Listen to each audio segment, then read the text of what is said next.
This is the Senate of Virginia, Richmond, Virginia.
Senate Committee Room, C-311.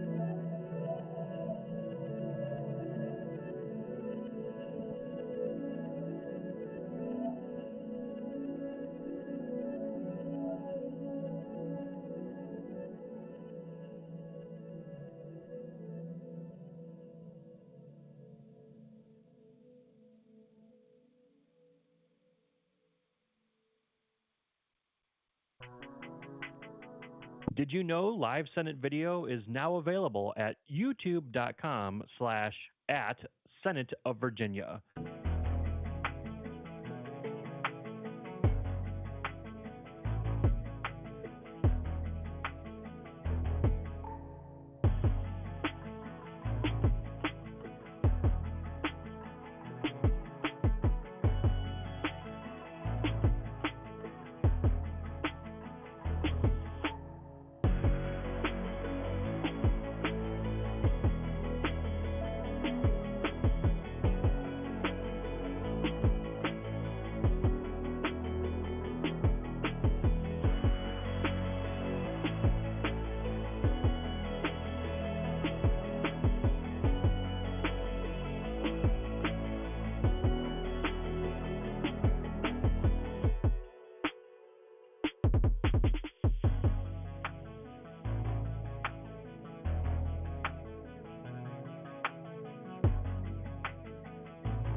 Senate Committee Room, C-311.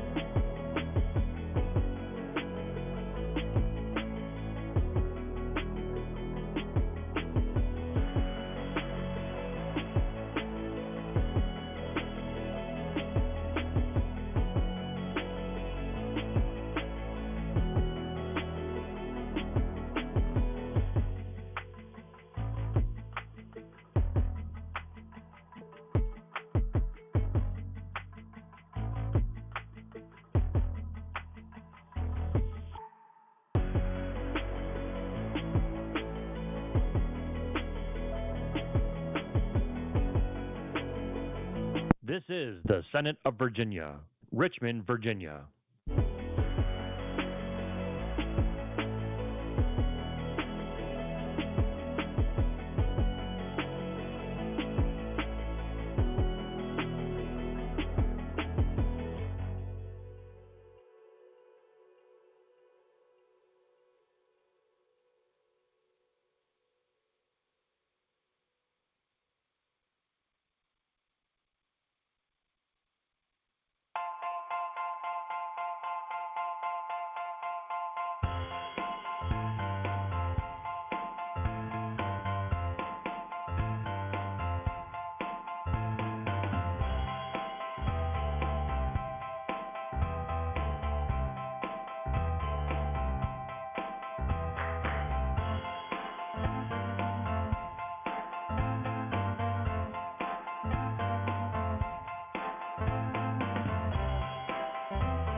This is the Senate of Virginia, Richmond, Virginia.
Senate Committee Room, C-311.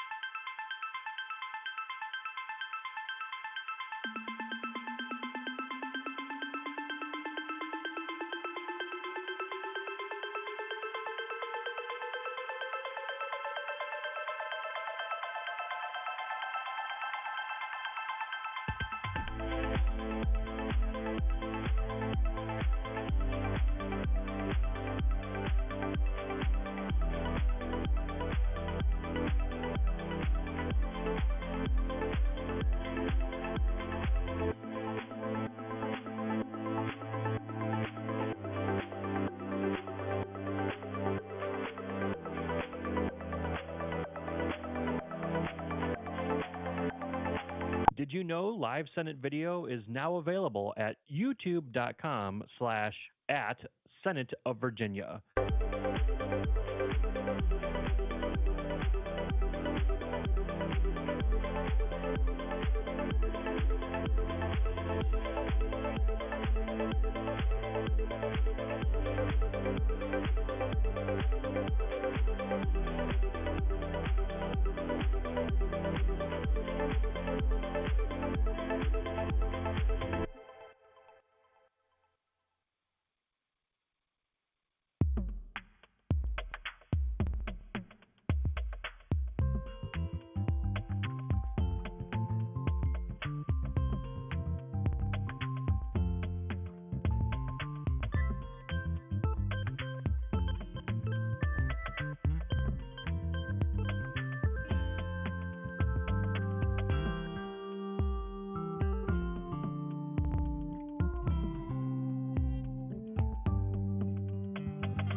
Senate Committee Room, C-311.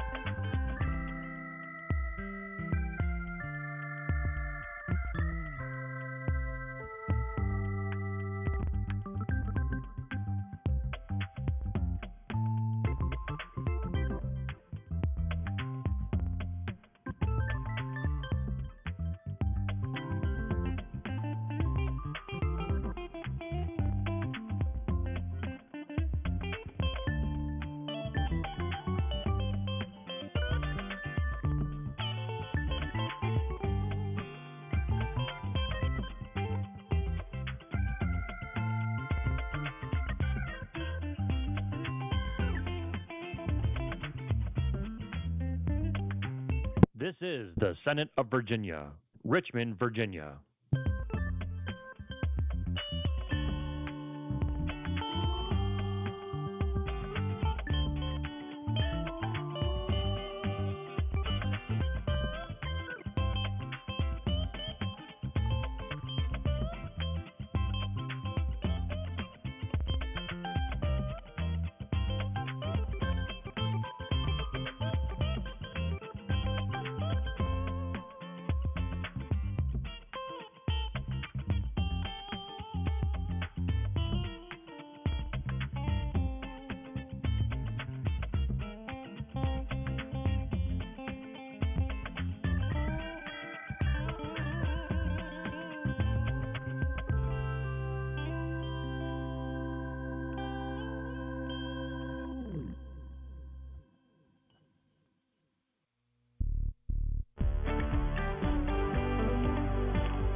This is the Senate of Virginia, Richmond, Virginia.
Senate Committee Room, C-311.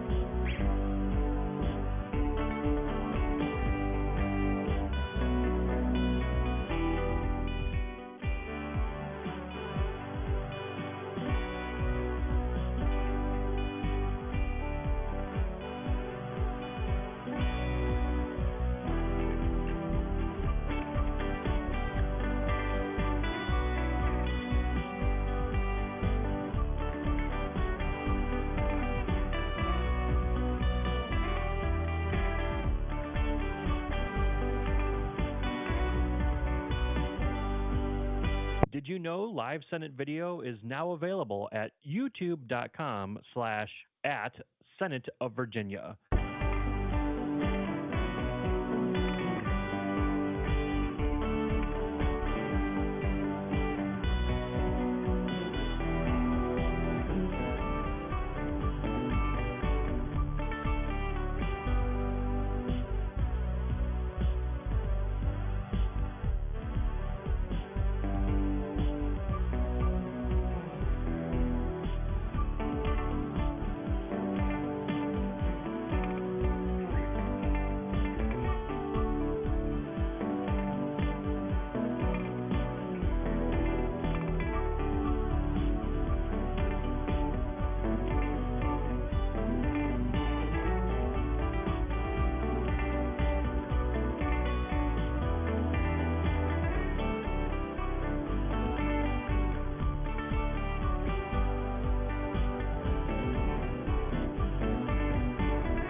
Senate Committee Room, C-311.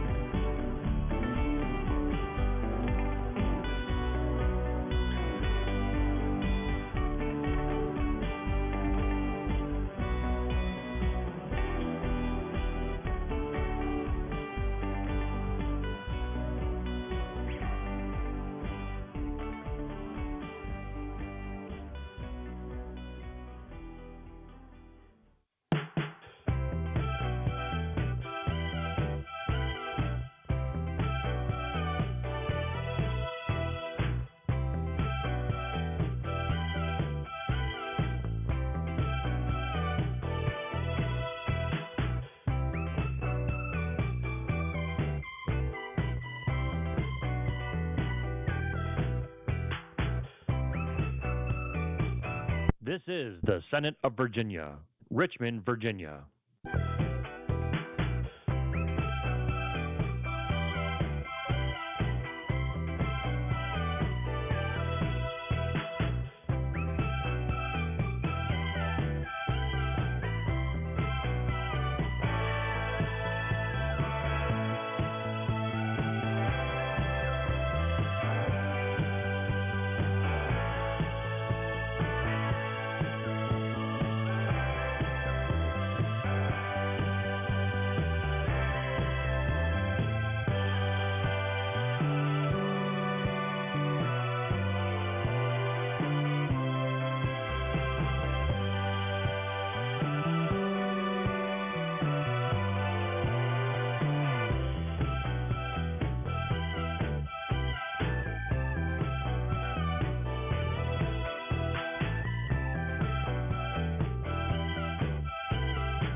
This is the Senate of Virginia, Richmond, Virginia.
Senate Committee Room, C-311.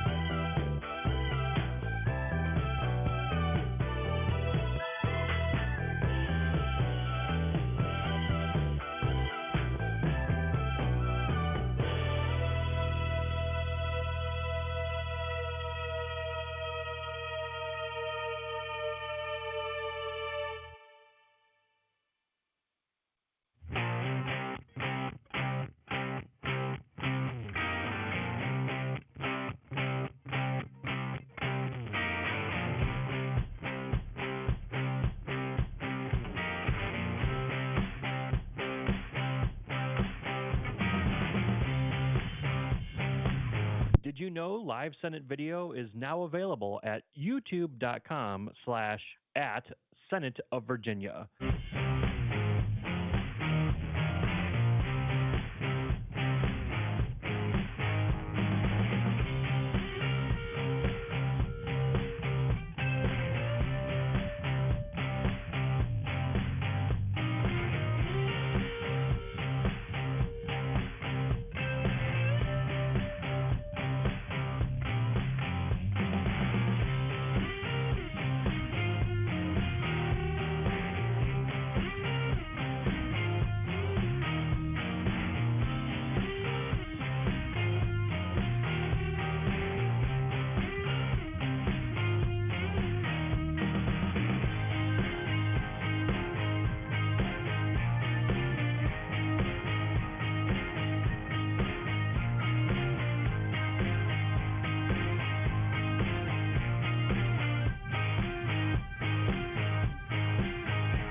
Senate Committee Room, C-311.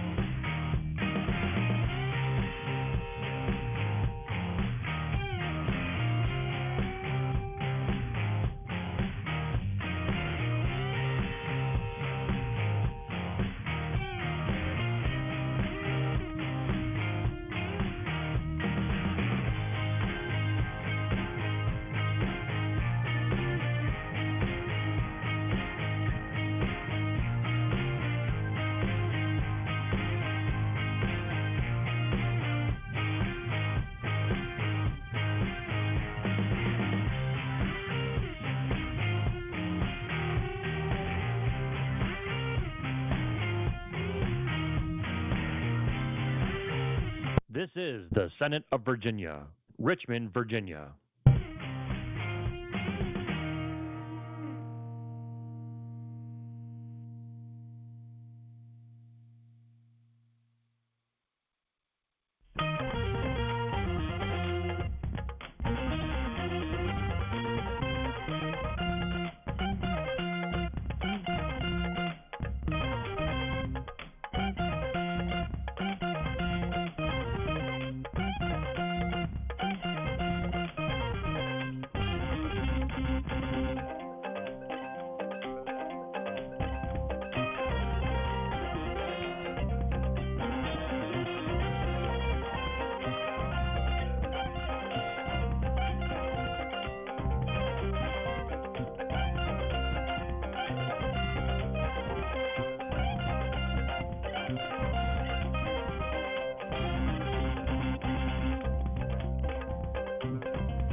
This is the Senate of Virginia, Richmond, Virginia.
Senate Committee Room, C-311.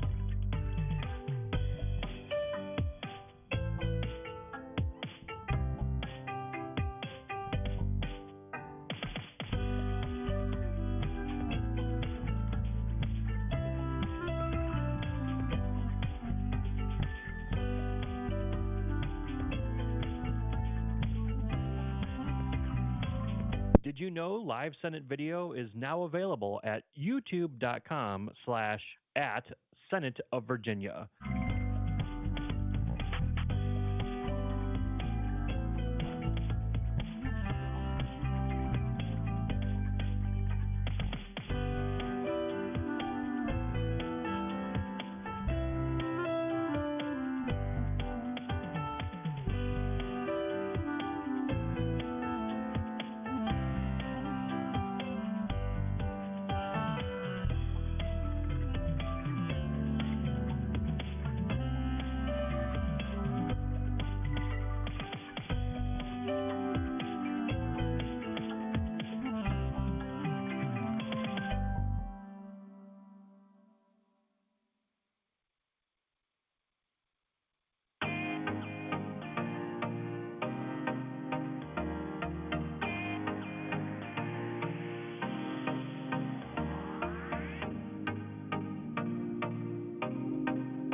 Senate Committee Room, C-311.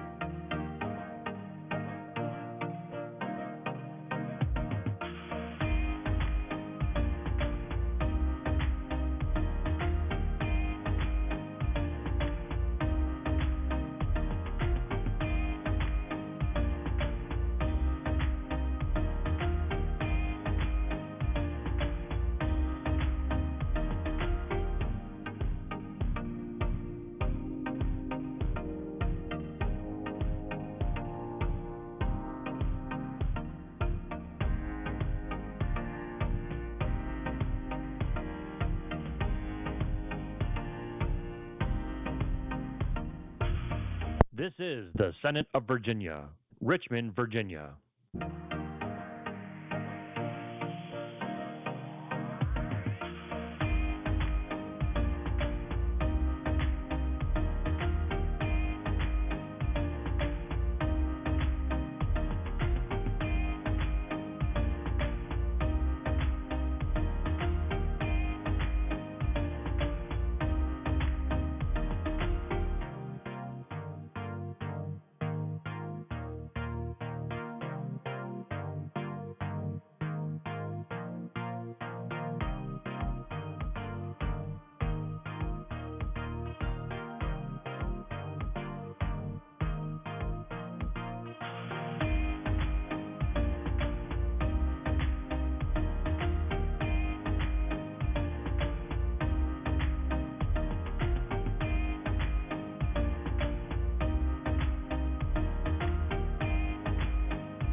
This is the Senate of Virginia, Richmond, Virginia.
Senate Committee Room, C-311.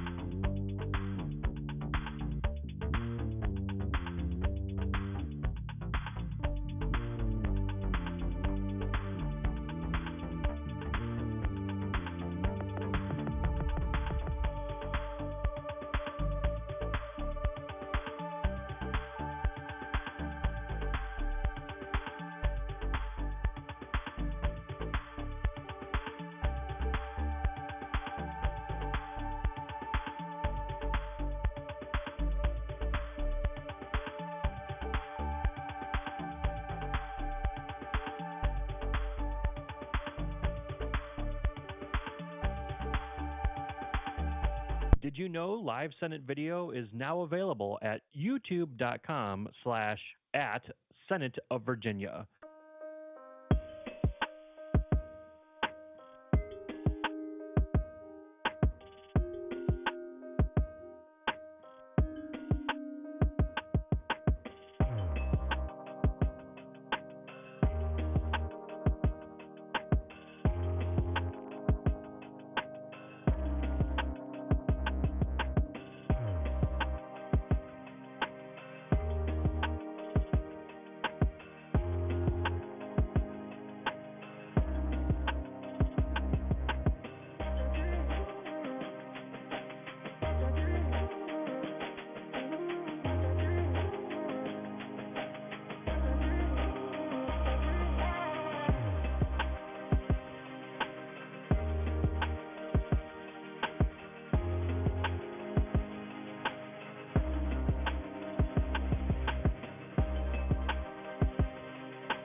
Senate Committee Room, C-311.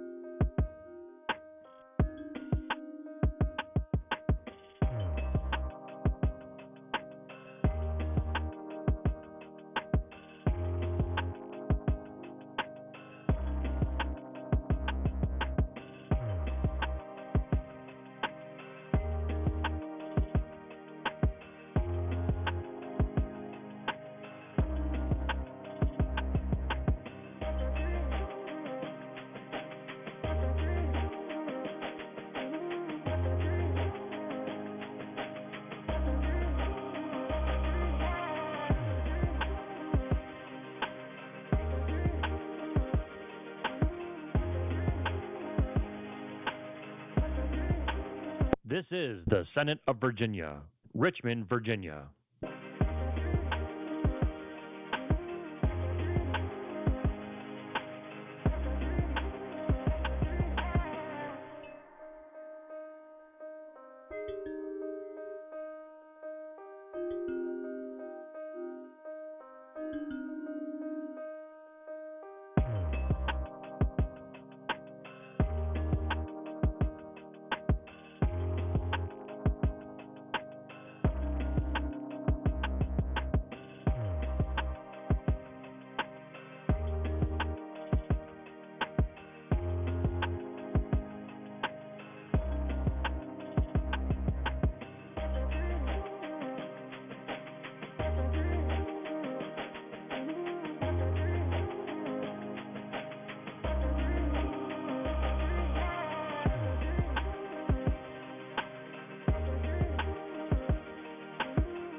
This is the Senate of Virginia, Richmond, Virginia.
Senate Committee Room, C-311.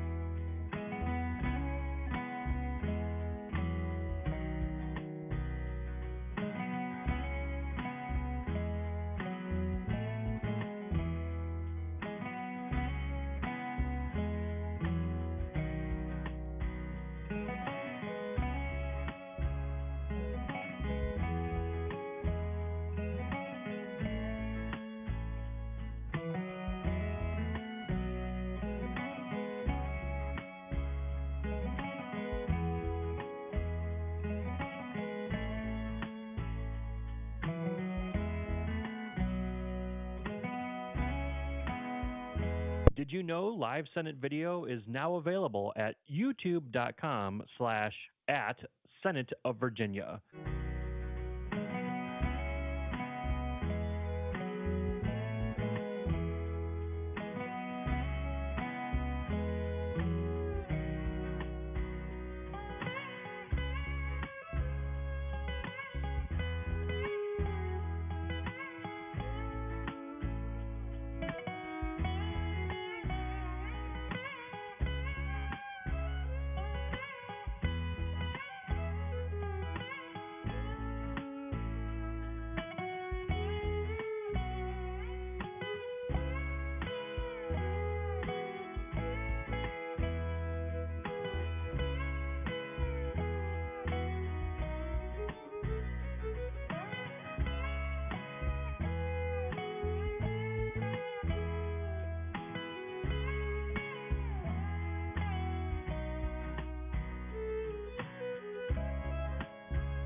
Senate Committee Room, C-311.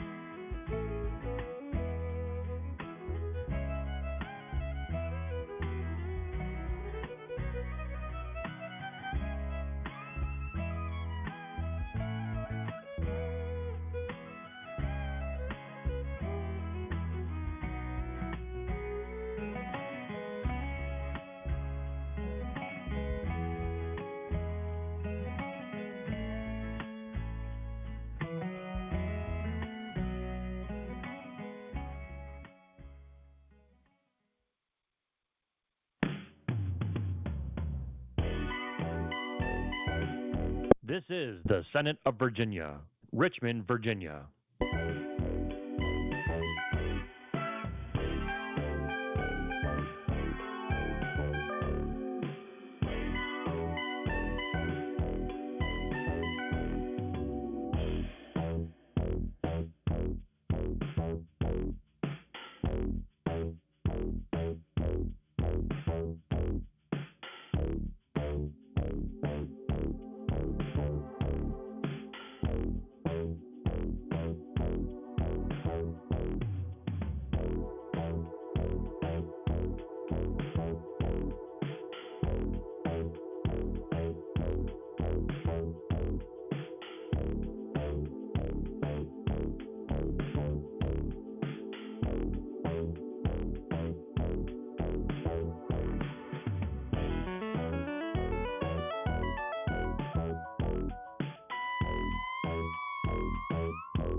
This is the Senate of Virginia, Richmond, Virginia.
Senate Committee Room, C-311.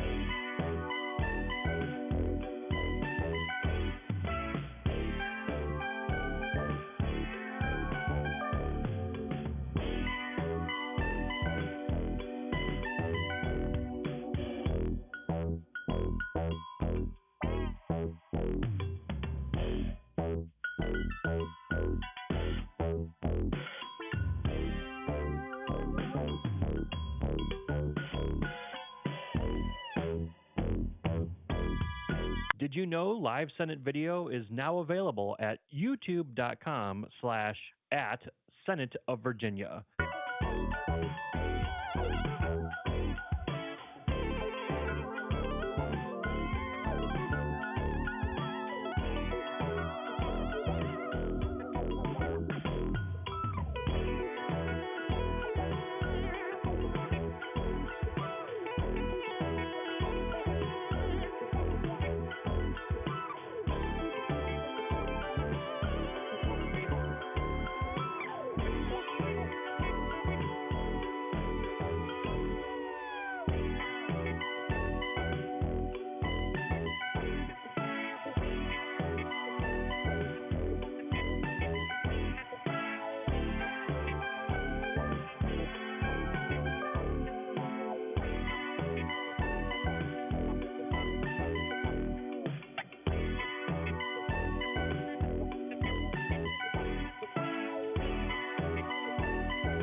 Senate Committee Room, C-311.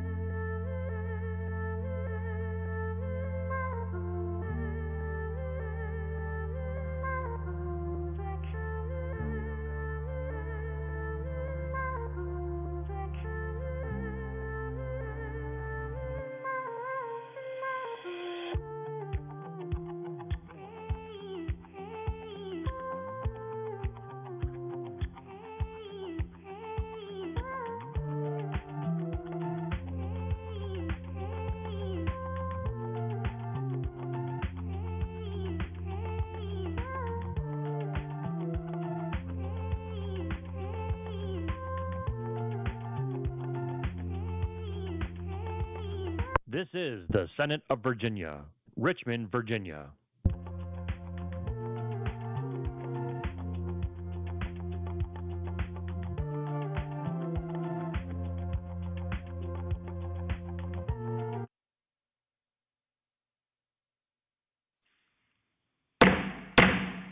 Gentlemen, the Health Subcommittee will come to order, and I believe, take it off.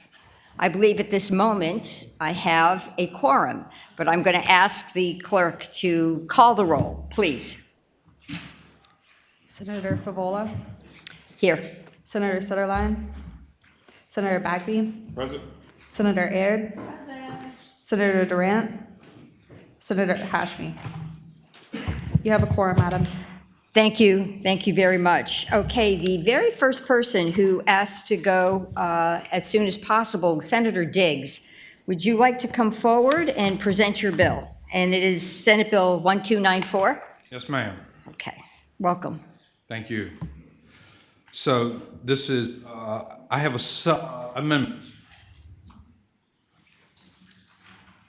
Okay. May I have a motion to adopt amendments? All those in favor signify by saying aye. Aye. Okay, the amendments are before us. Go ahead. And the amendments are really the essence of the bill. So what this calls for is regional EMS councils for there to be not less than 7 nor more than 11. And so something that the Department of Health or whoever's in charge of this will decide, and it can be something as the needs of the Commonwealth change over time. So not less than 7 or more than 11. And then on line 126. 126, it's changing the percentages from 55 down to 50. Okay.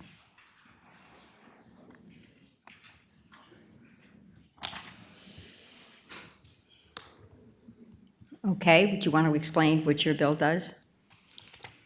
Yes, ma'am, that will align the regional EMSs so that they can better provide services to the localities, and then it changes the funding formula.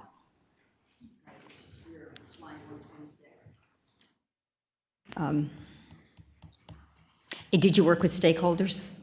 I've got someone here that represents the EMS councils. Okay. General Counsel, I'll ask you to give just a very brief summary of the bill. Julia. Thank you, Madam Chair. The bill, as amended, provides that 50% of certain funds distributed to the Department of Health from motor vehicle registration fees shall be distributed to the designated regional emergency medical services councils to provide for their operational support. And the bill further specifies that there shall be at least 7, but no more than 11 designated regional emergency medical services councils. Under current law, the code requires the board to designate regional emergency medical services councils that are authorized to receive and disperse public funds, but does not specify any required quantity of such regional emergency medical services councils. Okay, thank you. Those in favor of the bill, you may come forward, and you have less than 1 minute. We do have a heavy docket. And I think this bill is in pretty good shape, so you don't have to elaborate too much. Go ahead. Madam Chair, thank you. Ed Rhodes representing the regional EMS councils, and I have brought 2 of the regional council directors with me, and let them speak rather than me. Good afternoon, members of the committee. My name is Steve Simon. I represent Western Virginia Emergency Medical Service Council. I had a little bit longer prepared, so I'm going to tone it down very quickly. The purpose of this is to go ahead and continue to support EMS councils that have been in existence over 50 years. Some of the funding issues will come from, directly come from the 4 for Life Fund. We already received that money. We're looking to have this go ahead, look at this to have this codified in the language so we can go ahead and continue operating. The nonprofit entities do not receive sole money from the Virginia Department of Health. However, we do get a share of our funding to go ahead and provide the services through a contract that allows us to go and support our EMS agencies, our EMS providers, and our local governments. It is very important that this bill goes through, and we hope that you take this under consideration to continue to support the EMS system in Virginia. Thank you. Your speaker, go ahead. Thank you. I'm Heidi Hooker with the Old Dominion EMS Alliance, and I'll just say that currently the regional EMS councils are in code, but we do not have a specified number. And probably every 5 to 6 years, we have to have a study that asks a question as to whether or not we should even exist and such. So this bill just protects us. Each of those studies so far have said that, yes, they should exist. We have a compromise with VDH. They've asked us to modify the number from 11, which we have. Right. And they've offered us 50% of the funding that we're asking for. And I'll just say lastly that this, we already exist, the numbers are already there. The funding comes from a source that we're already funded from. That's right. Yes, Yeah. ma'am. I Thank you. remember this was discussed at the pandemic, the Joint Commission on Pandemic Response as well. So, thank you. Is anybody in opposition to the bill? Okay, seeing none, the bill is before us. Move to recommend report. Okay, motion has been made and seconded. Will the clerk call the roll? Senator Favola, Aye. Senator Sitterline, Yes. Senator Bagby, Senator Aird, Senator Durant, Yes. ayes 4, noes 0, abstention 1. Okay, thank you. We will recommend that your bill report to the Ed and Health Committee. Thank you, Madam Chair, and thanks to the clerk and my witnesses for doing a better job of presenting the substance of the bill than I did. So thank you very much. That's okay. Thank you. Senator Jordan. Thank you, Madam Chair, members of the subcommittee. Can we take up 1347 first? Sure. you. 1347. Okay. And I believe there should be a amendment in the nature of a substitute on that bill you should already have. All those in favor signify by saying aye. Aye. Okay, the substitute's before us. Go ahead. Thank you, Madam Chair. First, I want to thank you for the opportunity to present this bill before you today. Senate Bill 1347 would establish the Maternal Health Coordinator Program in Virginia. The bill addresses a critical need to improve maternal health outcomes and reduces disparities in care across the Commonwealth. By creating a statewide network of maternal health coordinators, we can provide comprehensive support for women before, during, and after pregnancy. This program would offer case management, health education, home visits, and engagement to improve overall family health. With coordinators in each of Virginia's 35 health districts and regional coordinators collecting data and offering support, we will ensure that every family has access to the resources they need. I ask for your support in passing this legislation, but first I would ask that you remove the R behind my name and add a W, because this bill comes from personal experience. A quick question, the maternal health coordinator would be in each of the 35 health districts? One in each, and then 5 supervisors in the 5 overall health districts. Go ahead.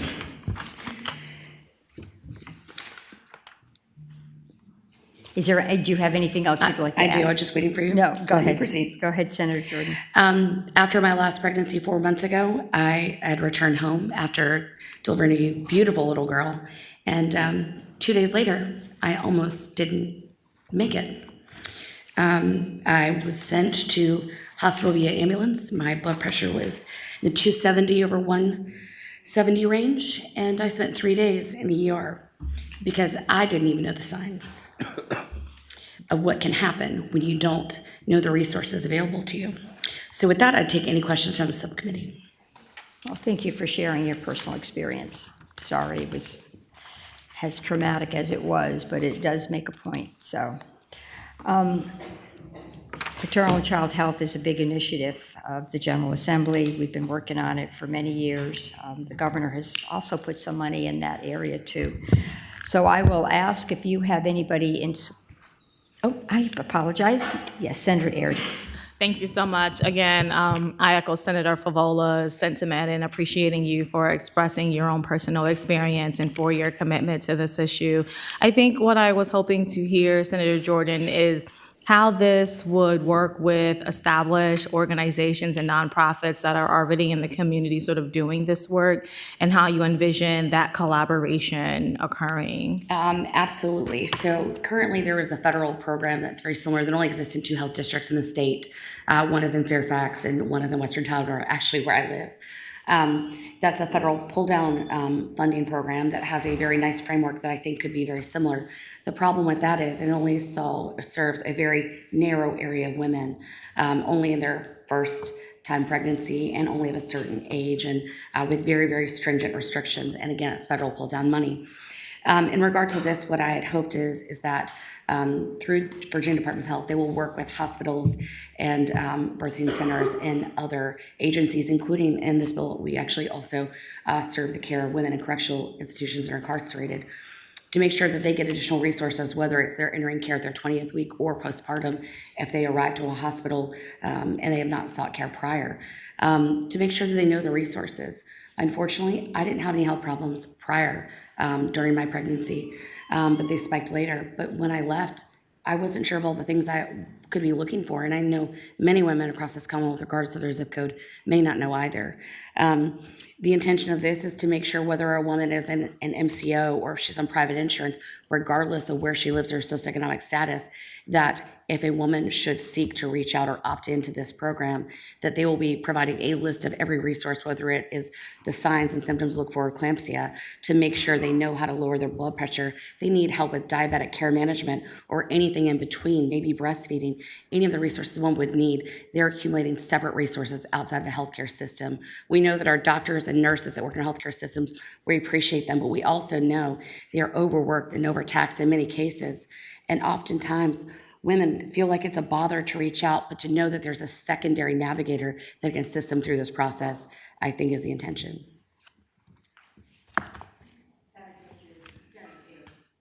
I think the thing that I'm trying to sort through with this concept is it sounds definitely like a great idea, and it's in line and in keeping with, I think, many of the conversations that we've had to date.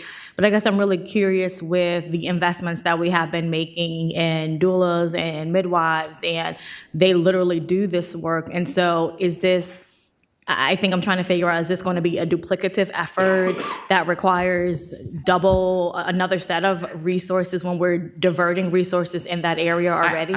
I would say, thank you, Madam Chair, Senator Aird, for the question. What I would say to you is that I wouldn't know how to find a doula. I guess I'd have to learn. I think there's many women in care that aren't sure even where to start. So if a woman is entering pregnancy, even if they're not seeking a healthcare provider, this is a resource they could reach out to separately to maybe even ask about those things. So this is a start to finish and a postpartum solution. Madam Chair, the only thing I would say further, if I'm recognized to do so, is that we did, by law, establish a registry here in the Commonwealth of Virginia with those resources on it. I think we did that 3 sessions ago, but I certainly understand what you're saying. It is possible that perhaps some contracts could be offered through this program. I think I'm still curious about the other. You are, okay.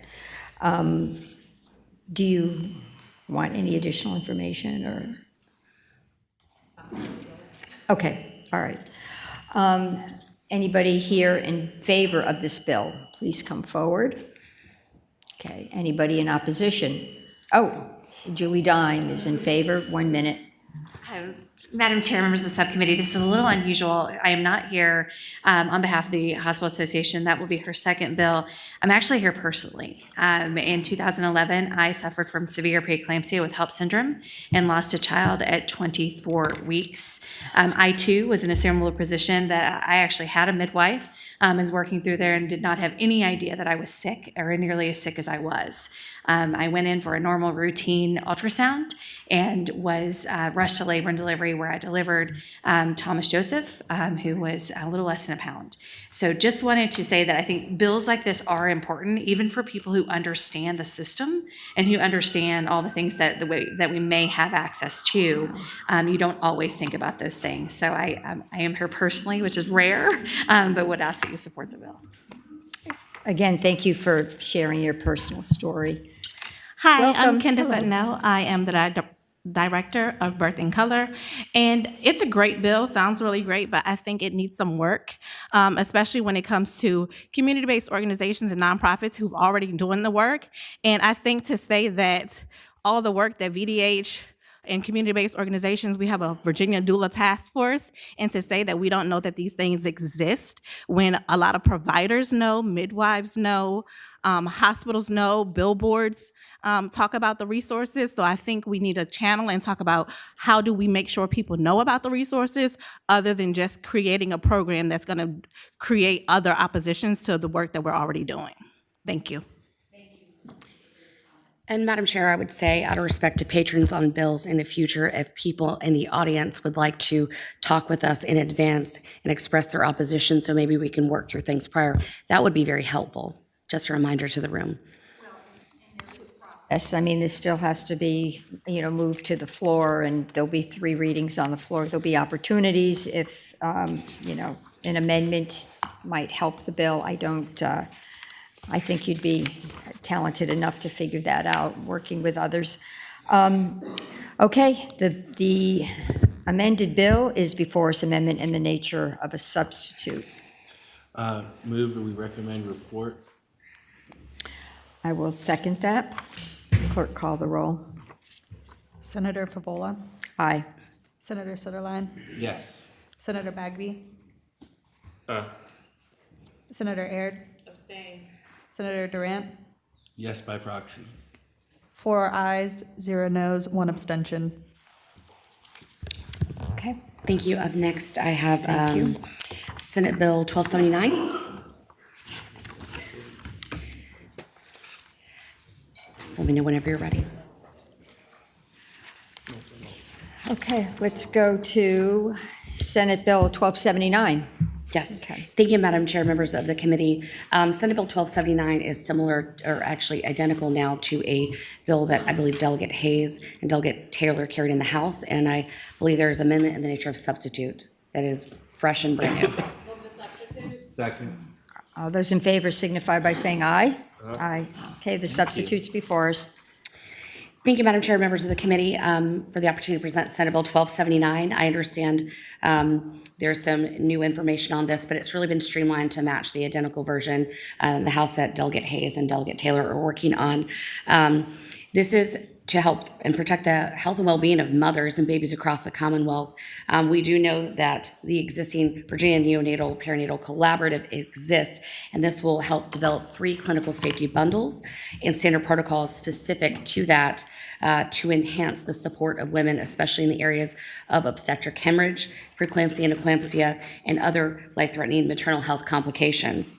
Very specifically, what those would be develop training materials that will equip inpatient and outpatient providers with tools to recognize and manage obstetric emergencies effectively, using evidence-based practices from the Alliance for Interventional Maternal Health, safety bundles, establishing checklists that create provider-specific resources to ensure consistency in care delivery during high-risk situations, and implement data collection to gather data on how these protocols are applied and their impact on the maternal health outcomes. Oftentimes, we know that we hear about women that pass away and we hear about near misses, but oftentimes we do not have a way currently to really track that. And this will be a report that will be submitted to the Secretary of Health and Human Resources of the General Assembly. Why does this matter? By adopting these standard safety protocols, we ensure that every mother receives the same high standard of care no matter where she delivers. Patient safety bundles are proven methods for delivering preventable deaths and improving outcomes. As of today, 38 of Virginia's 49 hospitals with labor and delivery units have successfully implemented the obstetric hemorrhage bundle, showing the potential for statewide improvement. This bill, it means so much to so many women, but I know that we have those in support here today that speak from personal experience as well, and I would yield to anyone who might want to speak on the bill. Thank you, Senator Jordan. Any comments or questions from the committee? Okay. This actually does sound like a very good idea. I'm sure hospital emergency rooms would benefit from this, and all of those that do have obstetrics units. Anybody in favor of this bill, please come forward. And you have 1 minute. I'm sorry. Per person. It's 1 minute per person. Yeah, I'm not that, not that mean. Nicole Lauer on behalf of the American College of Obstetricians and Gynecologists. I will be brief and just say we support the bill. Thank you. Okay, thank you. Back again in my official capacity here, Julie Dime on behalf of the Virginia Hospital and Healthcare Association, and we do support the bill. Thank you. Good afternoon, I'm Marinda Schindler. I represent the Virginia Midwives Alliance, and we are here to support the bill. We thank Senator Jordan for helping to bring these protocols that will help make sure all moms get the same care when they transfer from community settings. Thank you. That's great. Thank you. Madam Chair, Olivia Turner, President of Virginia Society for Human Life. We absolutely support the initiatives anything that will advance superlative care in the Commonwealth for mothers and their babies. Thank you. Thank you. Madam Chair, Kim Beasley with the Office of Licensure and Certification of Virginia Department of Health. The administration supports this bill. Okay, thank you. Madam Chair, Brittany Whitley with the American College of Nurse Midwives. We support the bill, and we appreciate Senator Jordan working with us on the language to delineate between the birth centers and the hospital setting. Thank you. Is anybody in opposition to this bill? Substitute is before us. Second. Okay, motion has been made and seconded. Will the clerk call the roll, please? Senator Favola, Aye. Senator Sutherland, Yes. Senator Bagby, Aye. Senator Aird, Aye. Senator Durant, Yes by proxy. 5 ayes, no zero. Thank you, Madam Chair. Okay, we will recommend to Ed and Health that the bill be reported.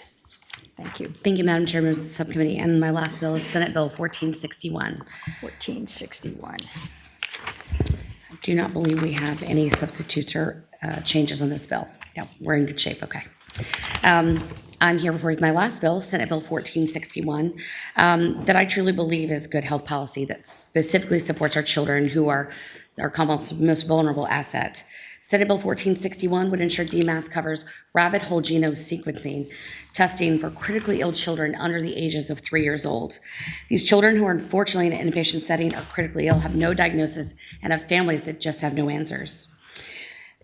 The whole genome sequencing testing can identify genetic variants associated with rare diseases and help physicians provide timely, targeted treatment. It can help provide a needless diagnostic journey and improve outcomes for our smallest patients. This sequencing has been shown to reduce healthcare costs by avoiding invasive procedures and reducing hospital stays. Coverage for the Medicaid population has passed in 14 states, including Florida, Michigan, North Carolina, California, Arizona, and Maryland. In Michigan, has resulted in an estimated $4,155 net savings per patient, which is absolutely astronomical. An estimated NICU stay currently costs $6,500 per day, while a one-time genome sequencing test can cost between $4,500 and $6,500 to provide a rapid response to understanding genetic history and diagnosis and being able to treat our smallest patients that have the most critical needs the quickest. With that, I do have the folks here to testify, or I can take questions from the committee.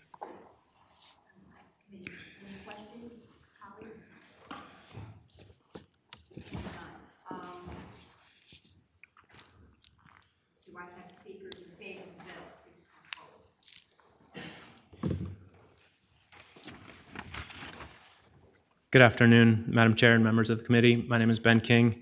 Thank you for the opportunity to testify on behalf of my daughter, Olivia LaForte King. In 2022, Olivia was born with an ultra-rare and terminal neurodevelopmental disorder. We spent 6 weeks in agonizing unknown, forced to be Olivia's advocate and make impossible decisions without information.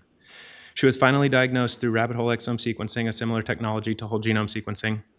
The diagnosis enabled us to bring Olivia home for 7 sweet weeks where she was smothered in love. Olivia passed away peacefully in her mother's arms on October 30th, 2022. The diagnosis did not change the outcome, but it changed everything else about the way that we cared for her, interacted with her providers, processed events that unfolded, and made decisions moving forward. It had direct clinical value, immeasurable personal value, and immense financial value both to our family and the overall healthcare system.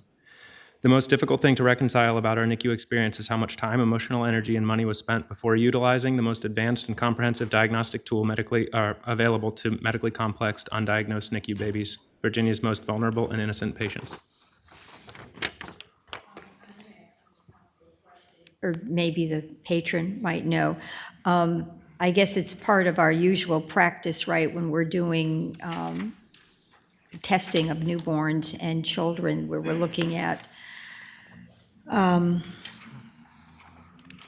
blood screenings and disease-causing elements. So this would not be an additional cost. They're just looking at the sort of genome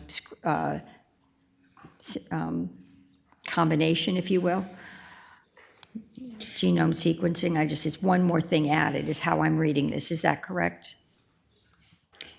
This is adding whole genome sequencing, which currently is not one of the testing requirements that are offered. Correct, but we're adding it. But I don't see there's necessarily an additional cost, or at least I didn't receive a notice from finance. And I'm not begging for one either. Let's just be clear. We have someone that can answer that. So, good afternoon. My name is Julie Bearvile. I'm a pediatric genetic counselor licensed in the Commonwealth of Virginia. To answer your question, I believe you were speaking to the newborn screening program, which is what's done on all newborns who are born in the Commonwealth of Virginia to screen for certain metabolic and genetic conditions. This test, the whole genome sequencing, is only going to be used on babies who are critically ill, who are in an ICU, who we decide need an additional workup, and who have not previously had a diagnosis revealed on additional testing. All right. Well, that was a very clear explanation. And there's no fiscal impact. I completely understand the bill now. Thank you. Anybody wishing to speak in favor? I take it you just spoke in favor. Yes, I do have a statement if you will allow. Sure. Yes, we had a speaker before you. Yes, go ahead. Again, my name is Julie Bearvile. I'm a resident of Henrico County, and I'm a pediatric genetic counselor licensed in the Commonwealth. I'm here today to urge passage of this bill. This test allows us to gain more information in a more timely manner to help diagnose our most vulnerable patients as soon as possible. Sooner diagnoses allow for families and care teams to make appropriate care plans for patients, allows for the identification of at-risk family members, and helps families make decisions about future pregnancies. Whole genome sequencing has shown to have better diagnostic yields than the current testing we are able to offer and have reimbursed in the Commonwealth, which makes decisions about our testing strategies. And lastly, the incorporation of rapid whole genome sequencing has been shown to result in an overall cost savings for facilities and payers. The use of this testing is supported by several professional societies, including the American College of Medical Genetics and Genomics. So I very much urge you to pass this legislation so practitioners such as myself in the Commonwealth can continue to provide the best possible care for our critical pediatric patients. Thank you. Madam Chair, Lauren Schmidt on behalf of Children's National Hospital, and we support this bill. Healthy. Anybody wishing to speak in opposition? Okay, colleagues, the bill is before us. Is this one of the few that we didn't have an amendment to? The bill is before us. Move to recommend report. I will second that. Clerk, call the roll. Senator Favola? Aye. Senator Sutherland? Yes. Senator Bagby? Mm. Senator Aird? Aye. Senator Durant? Yes, by proxy. Ayes 5, noes 0. Thank you, Madam Chair and members of the subcommittee for the work you're doing on behalf of women and children in Virginia. Thank you. Thank you, Senator Jordan. Okay, Senator Head, thank you for your patience. I had seen you there earlier. I had these special requests. You know how it goes. I know how that goes. Thank you, Madam Chair. Sure. We have Senate Bill 1203, and there is an amendment in the nature of a substitute. Okay, 1203. Thank you so much.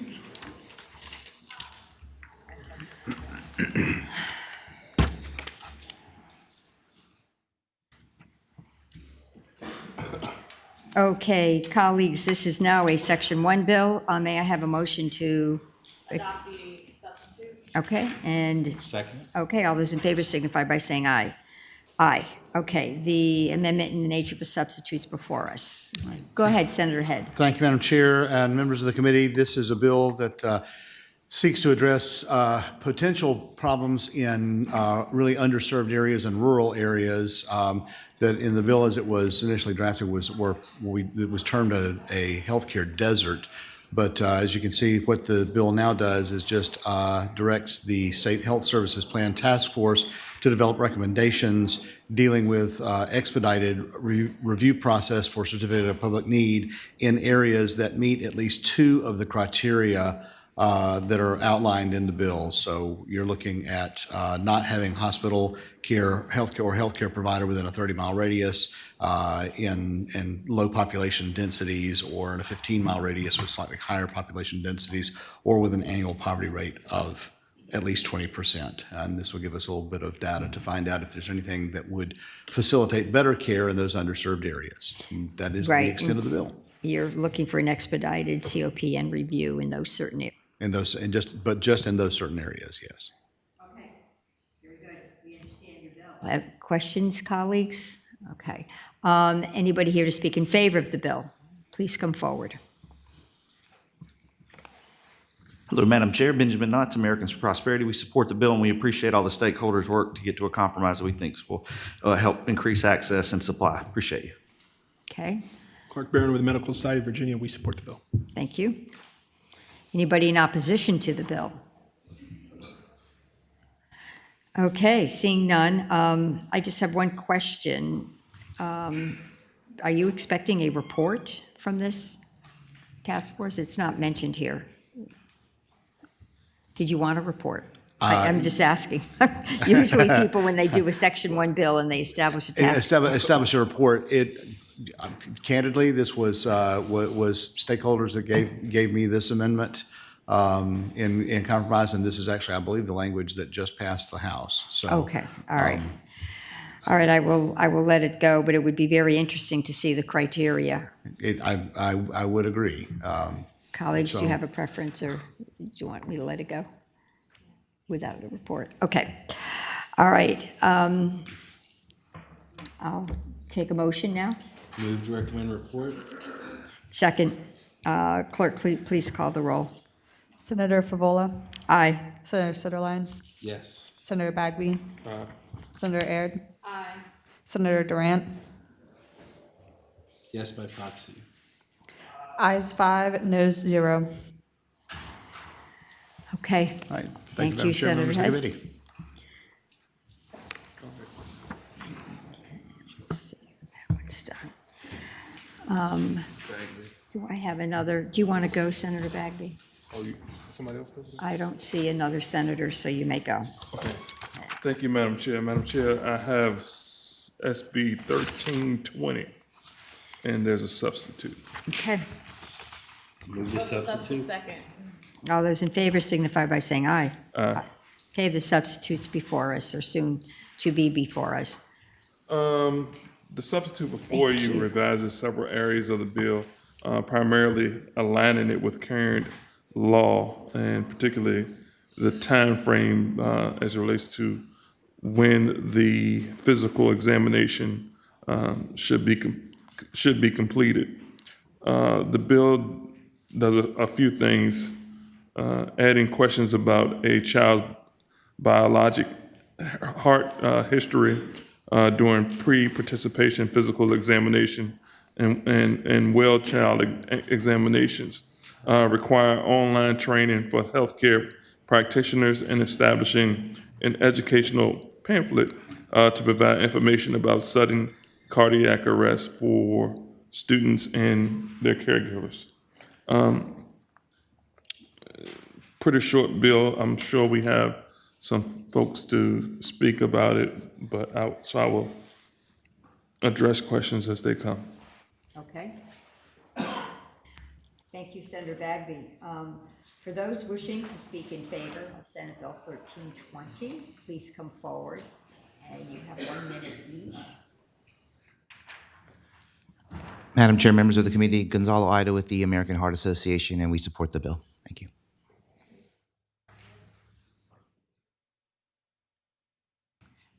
Madam Chair, Lauren Schmidt, on behalf of the Virginia chapter of the American Academy of Pediatrics. And we want to thank Senator Bagby for working with us to make a few amendments. We support the bill. Thank you.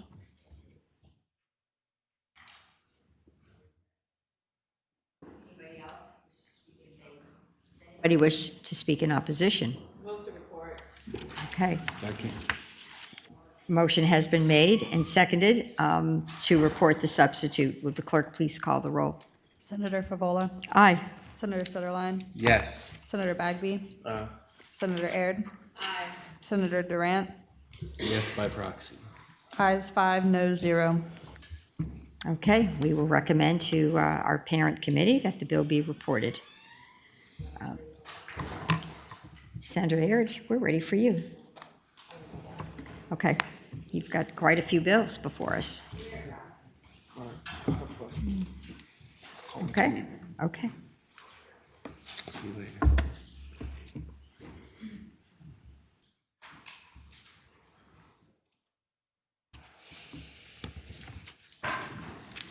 All right, Madam Chair, can we start with Senate Bill 1379? Sure. Okay, colleagues, let's go to 1379.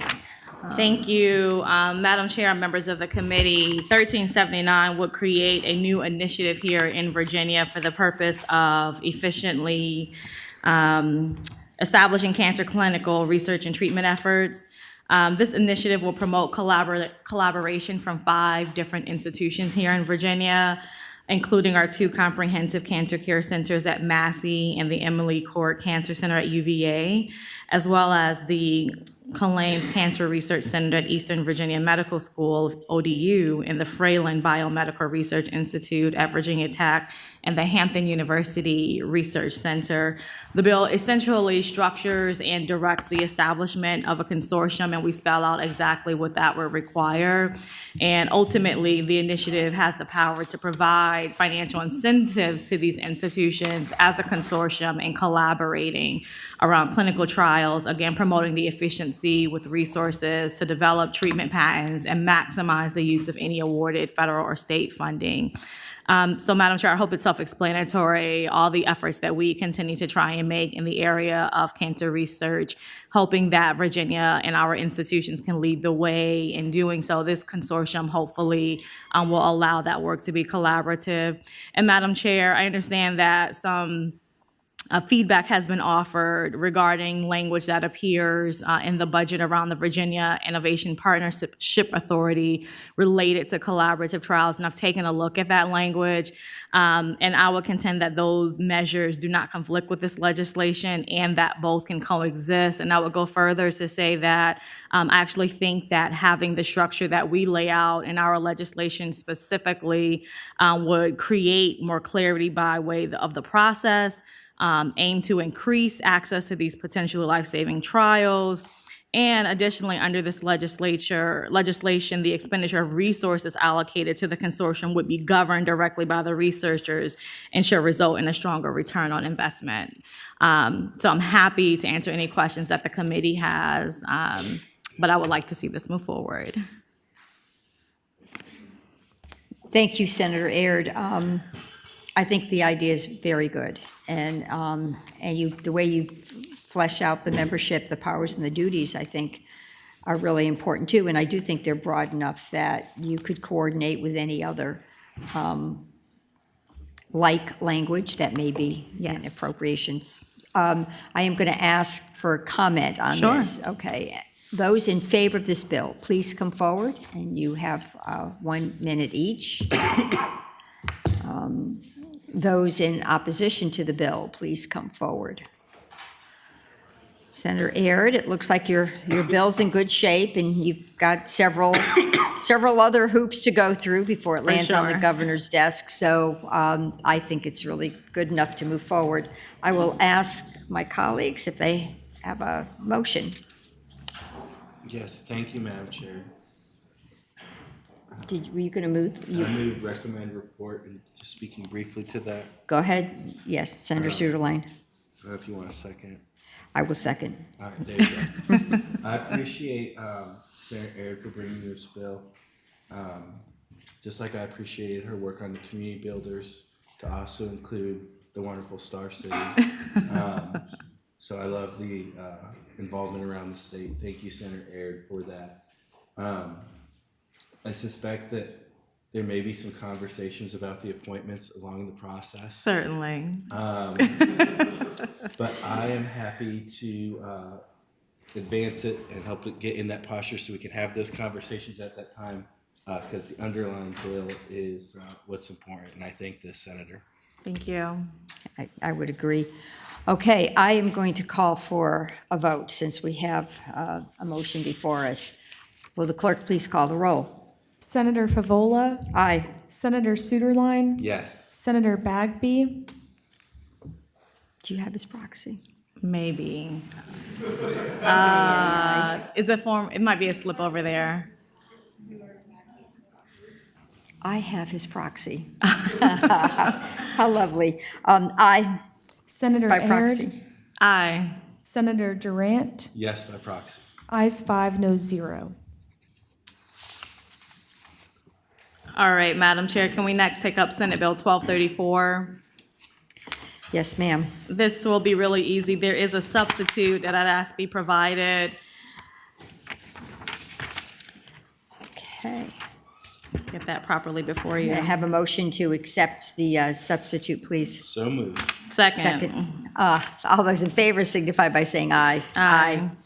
Okay. Madam Chair, with the substitute now properly before you, during our last meeting, you'll recall that the Water Commission had formally recommended Senate Bill 1090, and my language was largely duplicative to that language. And so what we've done here is removed all the duplicative language, and we're left with just reporting. And just to remind the committee, Madam Chair, this data that we're hoping to collect will help us find why there is a disproportionate high number of wells that are running dry in an effort to try and identify the root cause and provide targeted resources. In particular, we're seeing a high level of this occurring in my rural localities as well as around the state. And so we believe this data collection will pair well with the work that is also occurring with the bill that we will be passing on behalf of the Water Commission. Yes, this is complimentary. Thank you. We now have two bills in very good shape. Is anybody in opposition to this bill? Okay. Anybody in favor? I think you should all be in favor. We like clean water, and we want to know how our well systems are working.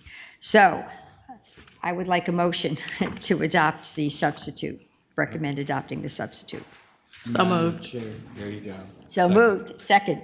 All right. Will the clerk please call the row? Senator Favola, Aye. Senator Sutherland, Yes. Senator Bagby, Aye by proxy. Senator Aird, Aye. Senator Durant. Yes, by proxy. Ayes 5, no 0. Okay, very good. Thank you for your work on this. Thank you so Senator much, Aird. Madam Chair. Now can we do Senate Bill 1384? Yes. And there is a substitute Okay. that I ask it before us. So move the substitute. Second. All those in favor signify by saying aye. Aye. Madam Chair, with the substitute now properly before you, this legislation aims to ensure that doulas are able to accompany birthing people throughout the birthing process and are not inhibited in any way from providing the support that they are trained to offer to birthing individuals. Currently, we've experienced or heard stories of some situations where doulas are trying to accompany their patient in some of our hospitals, and they have been denied or turned away. Births that require C-sections are some of the most sensitive and traumatic, as you know, for both the birthing person and their companion. And so having a doula present in those scenarios can significantly improve outcomes and reduce the maternal mortality rates that we have already been regularly talking about today. And so this bill will require hospitals allow doulas to be present during any portion of a birth, whether through C-section, otherwise in which a partner or spouse is allowed to be present. It goes on to say that at the discretion of the physician, a doula may be permitted to remain with the birthing person in a circumstance in which the partner or spouse is asked to step out of the room. And from our conversation with OBs, their language and recommendations are incorporated into the substitute. There are certain instances in which a partner or spouse may be asked to leave due to sensitive or an alarming situation that might be underway, and during which the continued presence of a doula will be helpful in improving patient outcomes. They can make that determination. And so ultimately, Madam Chair, we just want to make sure that the full spectrum of care is there for that individual, that birthing person. And so if they do have a doula that is working with them and they want to be present, they should be allowed to do so. And we've laid out the parameters in which that would be allowable.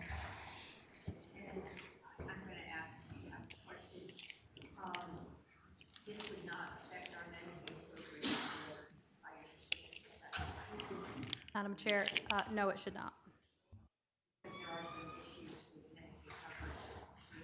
Yeah, this does not get into the billing. This is no, really does just not. the, Yeah, I noted that. Okay. All those in favor signify by coming forward or standing up. Birth in color. Kendra? Hi, Madam Chair, members of the committee. We are in strong support of this bill, and thank you to Senator Aird for always making sure that stakeholders are present and have information regarding your bills. Thank you. Thank you.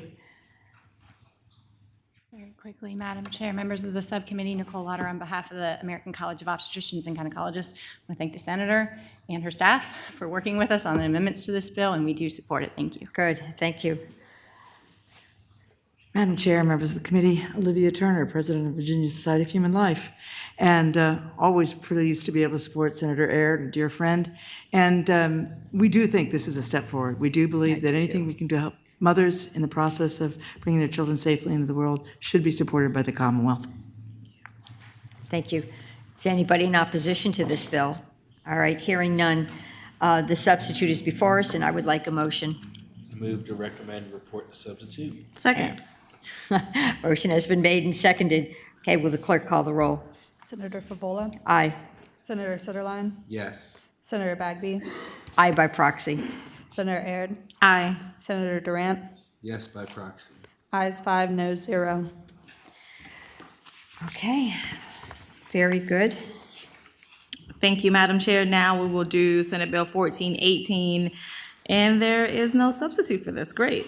So in that vein of referring to maternal health and making sure that we have the necessary resources, we have already done a lot of work here in the Commonwealth to address what you were just referencing, Medicaid coverage for periods of doula involvement. And so this legislation also ensures that birthing people have increased access to doulas during the postpartum period.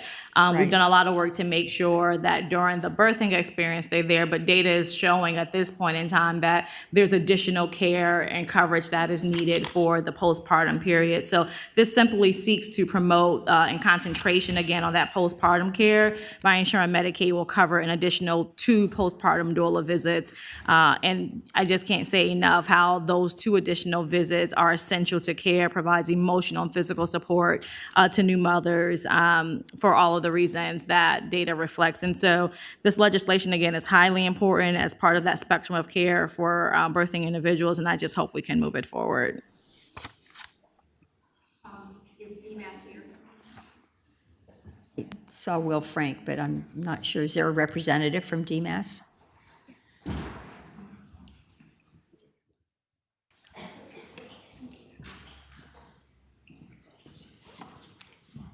How long will the postpartum doula care payment be available? For what length of time? Madam Chair, Will Frank with DMAS. Ally Atkinson can answer the question. Ally, Yes. welcome.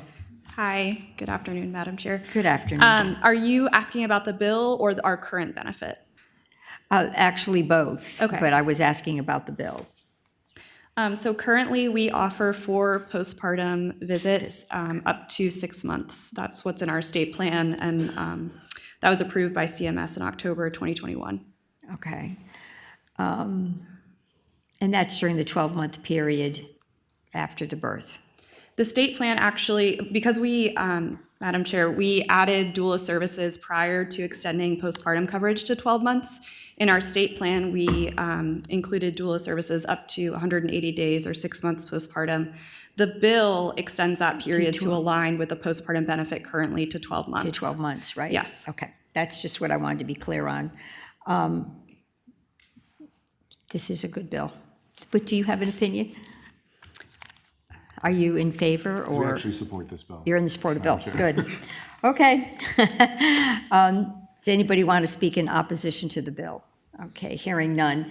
The bill is before us, and I think it's a nice safety net for women who really would benefit tremendously from having doula support, and this postpartum care for 12 months is really important.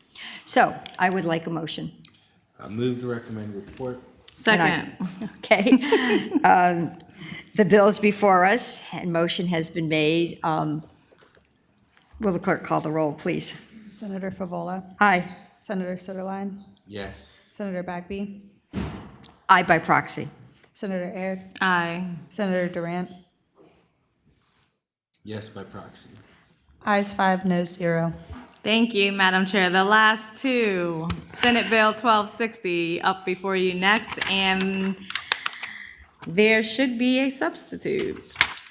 Okay, Senate bill. I'd move the substitute. All right, second. All those in favor of adopting the substitute signify by saying aye. Aye. Okay, the substitute's before us. Thank you so much, Madam Chair. After a lot of dialogue with its stakeholders, the substitute seeks to allow us to begin the assessment of healthcare worker violence and threats to create a safer, more supportive work environment. But ultimately, in order to take the first step in countering that violence, we need to require some level of reporting these incidents. So currently, Virginia law does not require the reporting of incidents of healthcare workplaces. And so there's no way to really know how many incidents are actually occurring and or the levels of severity and that sort of thing. And so this bill simply directs hospitals to establish a workplace violence reporting system where these hospitals will track the incidents of workplace violence and track and maintain a record of those incidents. And so it also directs hospitals to report these incidents on an annual basis to the Department of Health in a manner that can be aggregated to remove any personally identifying information. The legislation also directs the Secretary of Health and Human Research and Services to host a stakeholder work group with VDH along with DCJS to determine the best method. So ultimately, Madam Chair, as I started, we're just hoping to get the ball rolling and collect the type of data that we need to ultimately address and assess healthcare worker violence and threats, again, to create a safe environment for those employees. I give you a lot of credit. I know that the hospitals and actually the Department of Health did alert me to the fact that they needed to negotiate some changes, and you did, and I am happy you did. It seems very reasonable now and not burdensome hospitals. So, thank you, Madam Chair. Good job. Anybody in favor of this bill, please come forward.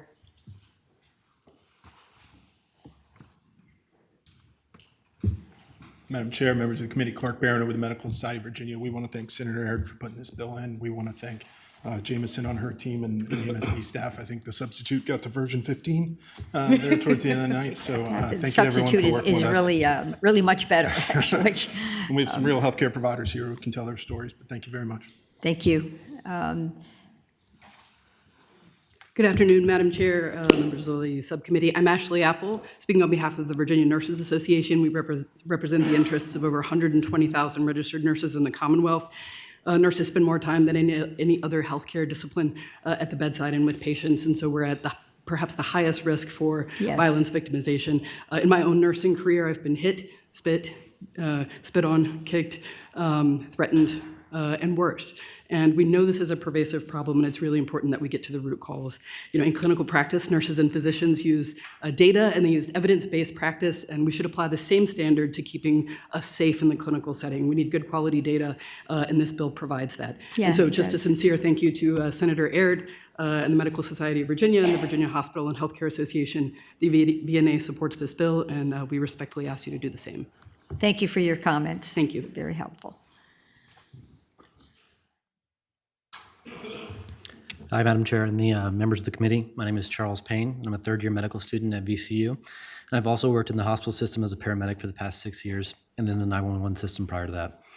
When MSV reached out to me to share my experience with the committee, I told them that it'd be difficult for me to pick just one story. During my clinical training in hospitals, I've been punched in the face, spit on, swung at by other patients, and verbally assaulted so much I couldn't give you an honest number. Students entering healthcare are warned that violence in the workplace is simply part of the job. But it shouldn't be. As I finish my training and becoming a physician, I hope to continue to care for the community I love here in Richmond. And to do that, we need workplaces where we feel safe to provide the best care for our patients. Please vote yes on SB 1260 to help protect healthcare workers and create a safer, more supportive environments. Thank you.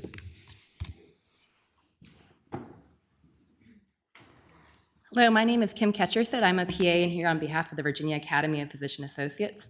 I'm here, like so many of my colleagues in healthcare who have been victims of and have had colleagues who are victims of verbal, physical, and sexual abuse in the healthcare setting. And this abuse, as many people have shared, has caused some moral injury, which contributes to burnout. Many of my colleagues have left healthcare altogether after having some of these incidences. So I believe, a tracking system like this will help us to better understand the problem, and instead of reacting to it, set proactive processes in place. Thank you for the support of this bill. I have family members who are in the healthcare professions, and I hear similar stories, so.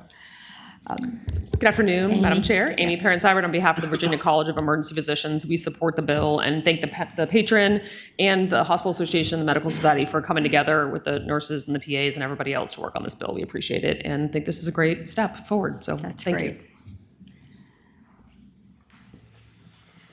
Good afternoon, Dominique McKenzie on behalf of the Virginia Council of Nurse Practitioners. We are so grateful for the patron for bringing this bill forward, and we are wholly in I support. think it's in good shape. Yes, thank you. Thank you. Good afternoon, Madam Chair. Trevor Monk here with the Psychiatric Society of Virginia as well as the Virginia Orthopedic Society. We support the bill. Thank you. Thank you. Lauren Schmidt on behalf of the Virginia Society of Anesthesiologists and the American Academy of Pediatrics. We also support the bill. Great. Oh, now the Hospital Association. Yes, sorry, baton cleanup here. Julie Dime on behalf of the Virginia Hospital and Healthcare Association. I just want to thank the patron, and out of the enormous amount of respect for the Senate patron as well as the House patron, we really did work very hard with the stakeholders on this bill. I would say that, as we explained to the Senator and our other stakeholders, VHHA has already started to undertake a lot of the work that is mentioned in this bill. The whole subsection G is what we offered up because that's already something we're considering. So we do thank the patron and others for working with us. It is the right start.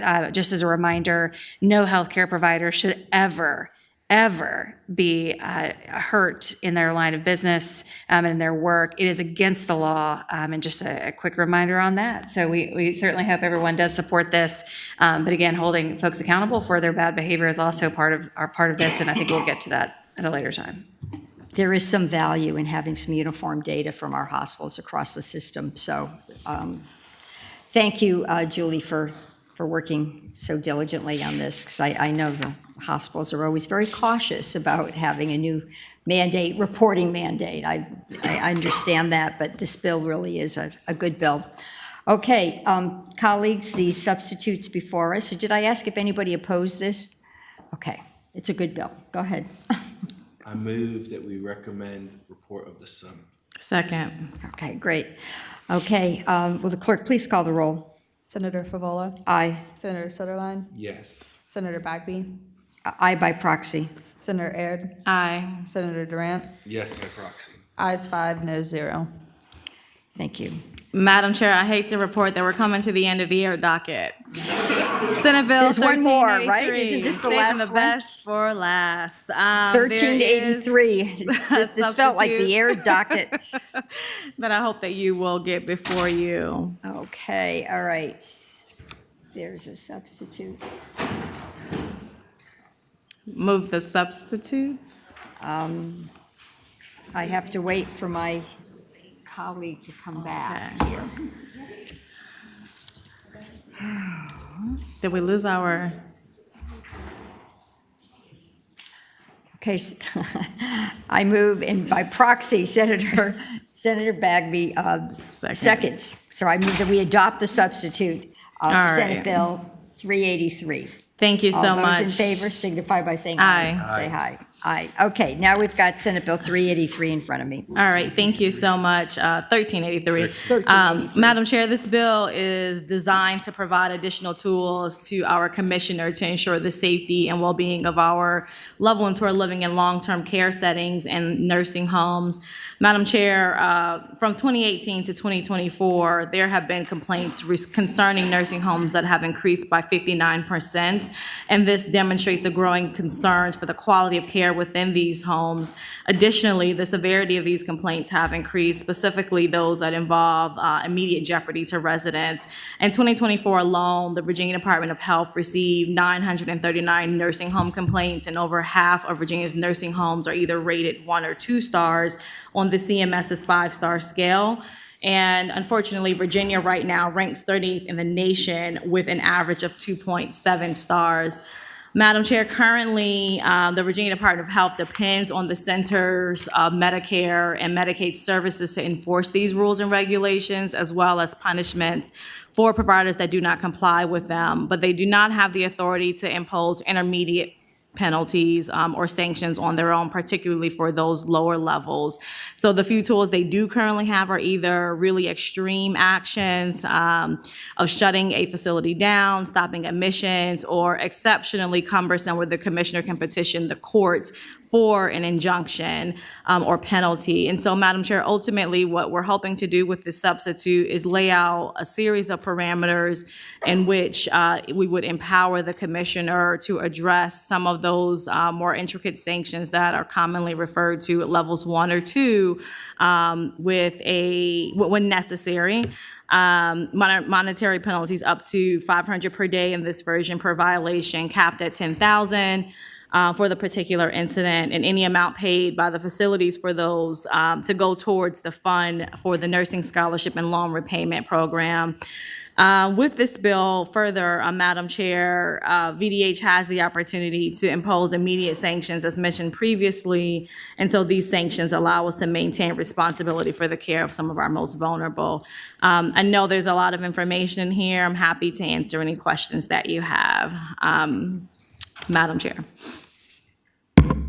Thank you for your presentation, Senator Aird. I think this is an important step in the ensuring quality in our nursing homes. Not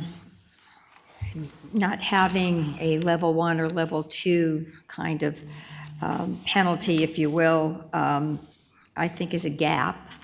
And I guess I do see, though, that there has to be some plan of correction. So it's not just a penalty. Correct. So we lay out specifically what we hope would be steps that can be taken in this as well, in addition to given the power of taking sanctions or penalties. So that is definitely spelled out as well. Okay. All right.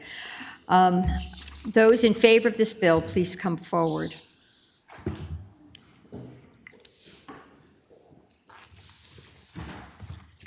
Good afternoon, Madam Chair, members of the subcommittee. Thank you, Senator Aird, for working so much with us on this bill. We really appreciate it. I'm Dr. Karen Shelton, State Health Commissioner with the Virginia Department of Health. As the State Health Commissioner, it is my job and responsibility to protect the health and promote the well-being of all Virginians. It is the responsibility of the nursing homes and the hospitals to provide safe and quality care, and the responsibility of the Virginia Department of Health Office of Licensure and Certification to assure they are in compliance with the regulations at all times to provide that care. I hope you will vote to report Senate Bill 1383 because right now Virginia simply does not have enough tools in our toolkit to sanction nursing homes who are underperforming. The current sanctions that are available for my use at this time are either extreme, revoking or suspending license, or revoking or suspending new admissions, or out of my direct ability to impose, such as having to petition courts for monetary penalties. There are tools at the federal level, but their use is a federal decision. We want the ability to encourage safe and quality care at the state level. This bill provides needed intermediate sanctions such as placing a license on probation, mandating additional staff training at the facility's expense, or a monetary penalty to better assure safe and quality care of nursing home residents. The General Assembly has previously established a value-based purchasing program to reward quality and support improvement of Virginia's nursing homes. This bill does not change that, but it does provide for appropriate sanctions to be used when warranted to encourage compliance with state regulations. I hope you will consider reporting this bill. Thank you, and thank you, Senator Aird, again. I just have one question. It doesn't imply that the penalty would necessarily be applied the first time. There'd be a series of progressive steps, and there is also a provision for double jeopardy. That's how I read it. So it would be a sort of a progressive conversation with the Department of Health and a corrective action, and then if that doesn't result in improvements, the fine would be applied. Am I correct in interpreting it that way, sort of? Kim, is that? We've been through a few iterations. Let me make sure. Good afternoon, Madam Chair. Kim Beasley with the Office of Licensure and Certification. You're correct in that we have worked in here sort of a progressive discipline approach. How I read so it. that we Okay. start with a corrective action plan, staff mandated training, if that is related to the citation, and then we go from there. Okay, I just wanted to make sure I was reading it correctly. Okay, thank you. It looks like you, once again, did yeoman's work, Senator Aird. This was a very touchy subject that needed to be addressed. Yes, ma'am, you're in favor of the bill? You have 1 minute. Sure. Madam Chair, members of the committee, thanks so much for your thoughtful consideration of additional protections for our nursing home residents, or our most vulnerable citizens of the Commonwealth. I don't need to go into a lot of detail because Senator Aird and Dr. Shelton have covered that very effectively, but I am with the state long-term care ombudsman program, and daily we work with the residents and the families to try to resolve problems. We do, as I think no one would debate that we have serious problems with our nursing home care in Virginia. The statistics that Senator Aird had relayed, and the fact that almost half of the nursing homes in Virginia are 1 or 2 star under the CMS rating system, so below average or much below average. Those are the homes we're trying to get to, and to try to equip the Department of Health with effective tools to address that without having to go with the nuclear option of disrupting lives by shutting facilities down. We just urge your support for this bill. Thank you.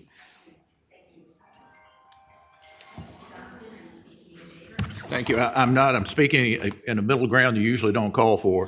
The Virginia Healthcare Association, who I'm speaking on behalf of, when this introduced bill, Senator Aird called us, we told her we opposed it. She asked us to work with her on language. That is reflected in your substitute, and we honor our word with that in the language. We no longer oppose the bill, but you weren't calling for who may be in the middle.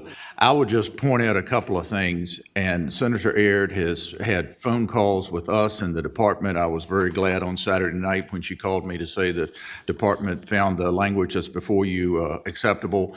A couple important things to note. VDH needs more inspectors to do the job. They are having a hard time finding people as much as our members are having a hard time finding nursing staff. They're way behind on state licensure inspections, way behind on CMS surveys. We need to get that addressed up in finance and figure out a way to have that pathway forward. And because they're behind on the surveys and inspections, the complaints have gone up. No question about that. Our members want timely inspections and timely surveys, and that drives quality. And so I thank Senator Aird for her many hours of work and working with the patron and the other body as well. Thank you. Thank you. Well, having this on the books will at least enable us then to come up with regulations and funding and sort of shape the program. And Madam Chair, I would just add that I do think there is other legislation to help support the effort around the additional funding that's needed to support those efforts as well. Yes, that's correct. Thank you, Senator Aird.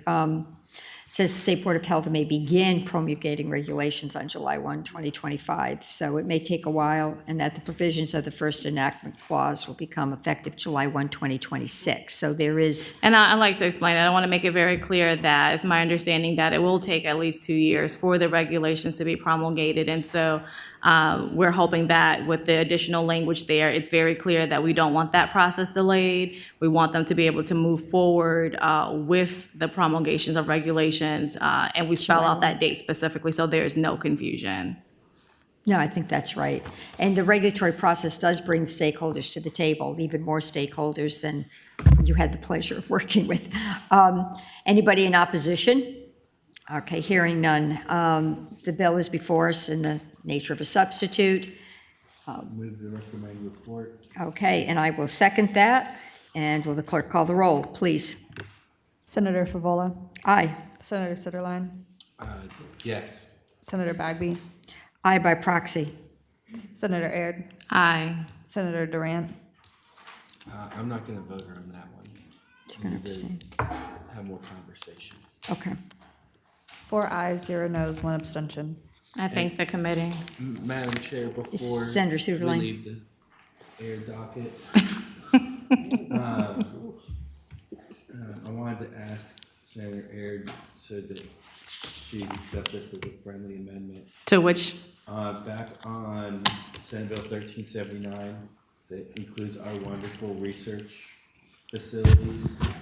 A friend from Roanoke contacted me while we were up here. I just wanted to make sure that we clarified it was Carillion, the Carillion part of the name. Oh, did I say it wrong?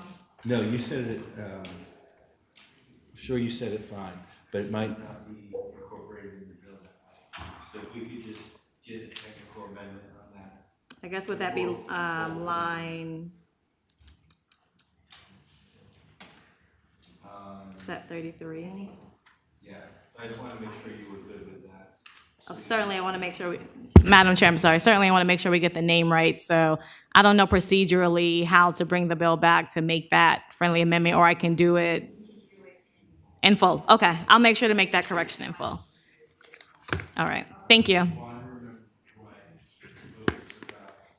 right, I thank the committee. Check to see if Senator Perry's out there. She had been waiting. Madam Chair, my colleagues have very kindly allowed me to go first because I need to be somewhere else, if you're amenable to that. I will be amenable. Okay. Thank you. All right. We all seem to be running in Yes. multiple places. Senator Pekarsky, are we Yes. looking at 1213, 1213? Yes, Okay. 1213, Madam Chair. Thank you for that. I do appreciate it. No You're ready. worries. Okay, this is actually legislation that's almost identical to legislation I brought last year to help address a tragedy that many families, unfortunately, in the Commonwealth are facing. And this bill requires, with the financial support of partnering private organizations, the Office of the Medical Examiner to investigate deaths suspected of SUDEP. The substitute before you clarifies the technical definition of SUDEP, so I guess we have to move that. Yeah. I Thank you. And it says that the OCME is responsible for performing these autopsies, that the Office of Vital Records that handles death certificates should be the one coordinating with the next of kin, and that these are only funded up to the amount by public and private money. SUDEP is defined as a death in a person with epilepsy that is not due to a known cause. It is not a death resulting from a seizure, aspiration, drowning, etc., but rather a label that's given to someone who, with a previous diagnosis of epilepsy, when they are found deceased without any obvious other explanation. A recent study found that 36.8% of all deaths among epilepsy patients were due to SUDEP. As a mother with a child of epilepsy and frequent seizures that are not controlled, I can tell you that parents like me live with the daily fear of SUDEP. And this is a conversation that my daughter's neurologist has every time we come into the office with her and with me. Currently, there is no framework in the Commonwealth for the investigation of these deaths. This is a huge opportunity to build understanding around SUDEP and how we can help lower the risk of those living with SUDEP. We have to understand, however, that SUDEP is not a natural death. It is a death that remains largely mysterious and misunderstood in the medical and scientific community due to a lack of documentation about the cause. This bill will help to change that by providing the Office of the Chief Medical Examiner the tools it needs to investigate SUDEP cases, a necessary first step to designing interventions and preventions to reduce these deaths. Over the past 2 years, I've attempted to work with the Office of the OCME to come up with various solutions to this problem and begin doing more research to understand the condition to save the lives of Virginians. I think we get the Okay. bill. Yeah, you don't have Sorry. to continue to. This is the important part, though. Let me tell go you. ahead, Okay. go ahead, of course. So we've tried, bottom line, we've tried to work with the OCME, and at the end of the day, we just will not agree on the fact that this is not a natural death, and it is a death that needs to be investigated as it is done in many, many, many other states around the country. And I urge you to support it. I have folks that can speak to your questions. You have a delayed enactment of January 1, 2026, so that probably helped you with the budget conversation. I do not have a note from finance. So, Madam Chair, that's funny, interesting you bring that up, because this bill with almost exact same language has come up a few times in the last few years. Understand. And I have that documentation. Every year came up with zero fisc. But this year, at the 12 o'clock hour, I guess I would say, last night, I got a fisc that came through from, I think, VDH. So we are very perplexed as to what has changed since the bill has not changed. But I'm going to leave it in your capable hands to decide what's My next. sense tells me, and I will ask General Counsel Julia, now that we do have a FISC, and it's not a small one. What's the rationale? Oh, sorry. Sure, Senator Aird. Madam Chair, is it possible to get greater feedback on the rationale for that? You're saying OCME cannot absorb the additional workload with existing resources. That's on our LIS. In 2018, there were 68 epilepsy-related deaths. Ay, ay, ay. I have a chair for the patron. I mean, a question for the patron. Yes, thank you for Senator Aird. Go ahead. Clearly. It's a long day. Senator Pekarsky, do you have any data that makes reference to the frequency in which this is suspected to be a possible cause of death? If I could bring somebody from the Epilepsy Foundation, because I do have it, I just don't remember. Thank you. Phone where a friend. that is. Phone a But, friend. Yeah, calling a friend, if that's okay. Is my friend still here? Good to see you. Adam Gibson for the Epilepsy Foundation of Virginia. It's estimated that 1 in 1,000 people with epilepsy annually will experience SUDEP. There's approximately 84,000 people in Virginia living with epilepsy. Thank you. So that's about 84 people a year, which is almost exactly the average number that the OCME reports since, I think, 2018. Which highlights that they're the ones who are aware of this death, and when they're not documenting it, it just goes away. So. Thank you. This committee should just make recommendations on the policy. Yeah. And if Education and Health feels that they need to move it along to Finance, that will be their decision. Julia, do you think that's a wise strategy? Madam Chair, yes. And if in your discretion that's what you would like to do, I think that's a wise strategy. It's always nice to have people working with you and for you, right? Okay, those in favor of this bill, please come forward. Again, I will ask that you keep your comments to a minute or less, and I do apologize for putting you on such a tight timeline, but we have a heavy docket. Go ahead. So again, Adam Gibson, Epilepsy Foundation of Virginia. We strongly support this bill. We've been working on SUDEP for quite some time at the Epilepsy Foundation. We started, I think, in 2021, introducing a very ambitious piece of legislation and was working with the National Association of Medical Examiners. They responded with some feedback on that. There were a lot of parts of that bill that involved private research and tissue collection. And we've come a long way from that, I think, with a much more reasonable piece of legislation. And actually, in 2018, the National Association of Medical Examiners published a report that concluded that significant underreporting of SUDEP deaths by medical examiners and coroners hampers advancements in research and public health, but more importantly, fails to meet the responsibility of a medico-legal death investigation to provide an accurate death certificate for these individuals. Thank you. Thank you. Clark Barron with the Medical Society of Virginia. We support the bill. One note is that an MSV staff person's son had a seizure this morning. He had to go home. His son has suffered from epilepsy for the past 3 or 4 years. This is real. It's something that we care about deeply. We appreciate the Senator for bringing this forward and ask you to report. Anybody in opposition to the bill? The Office of the Medical Examiner had comments on this. Was not in favor, is that what? Yeah, they have consistently just said they don't agree with doing this, and Is it more because they don't have the resources, or is it they a just, I philosophical? think it's a philosophical disagreement is just the bottom line. So. Well, Senator Aird.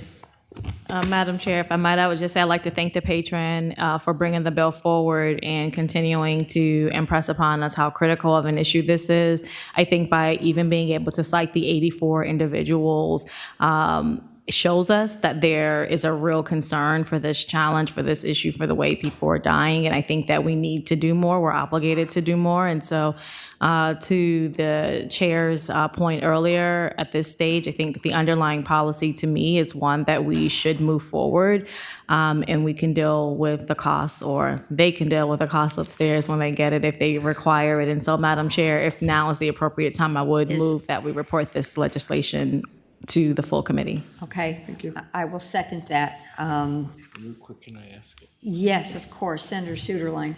Thank you, Madam Chair. Is there anyone from the office here? Office of the Medical Examiner. Yes, Is that you? ma'am.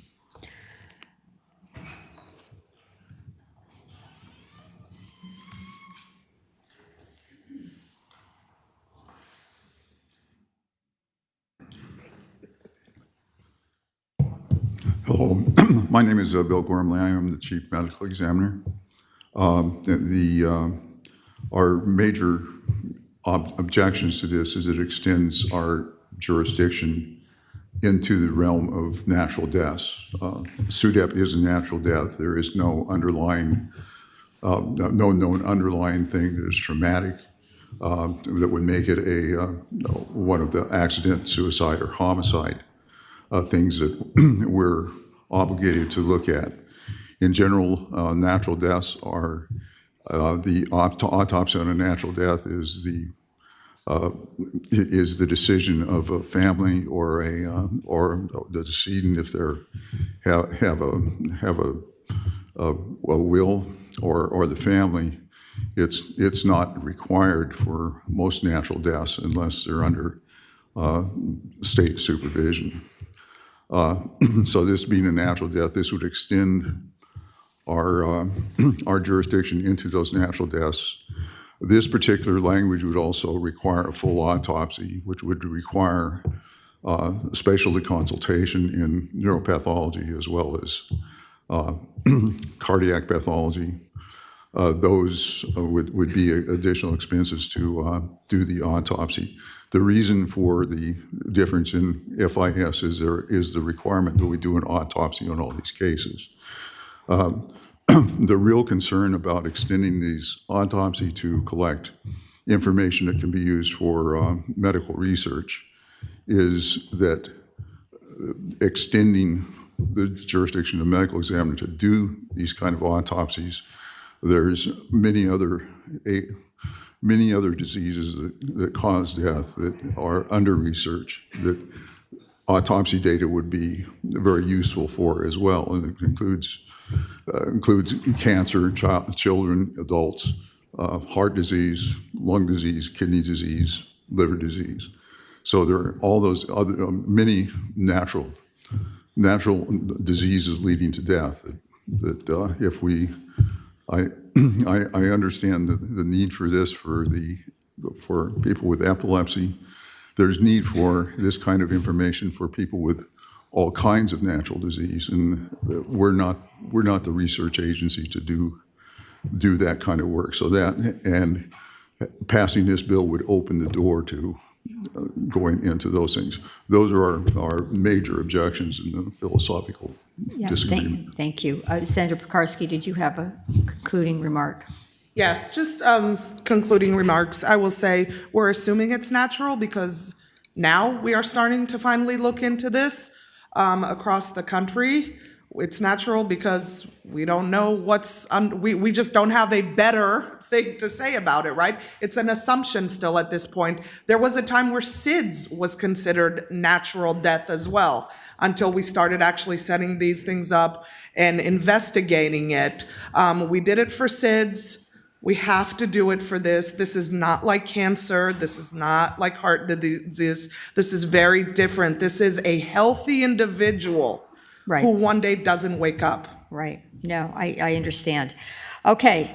The bill's before us. Do you have any further questions, Senator Suderline? No, I appreciate the illumination. Yeah, I do too.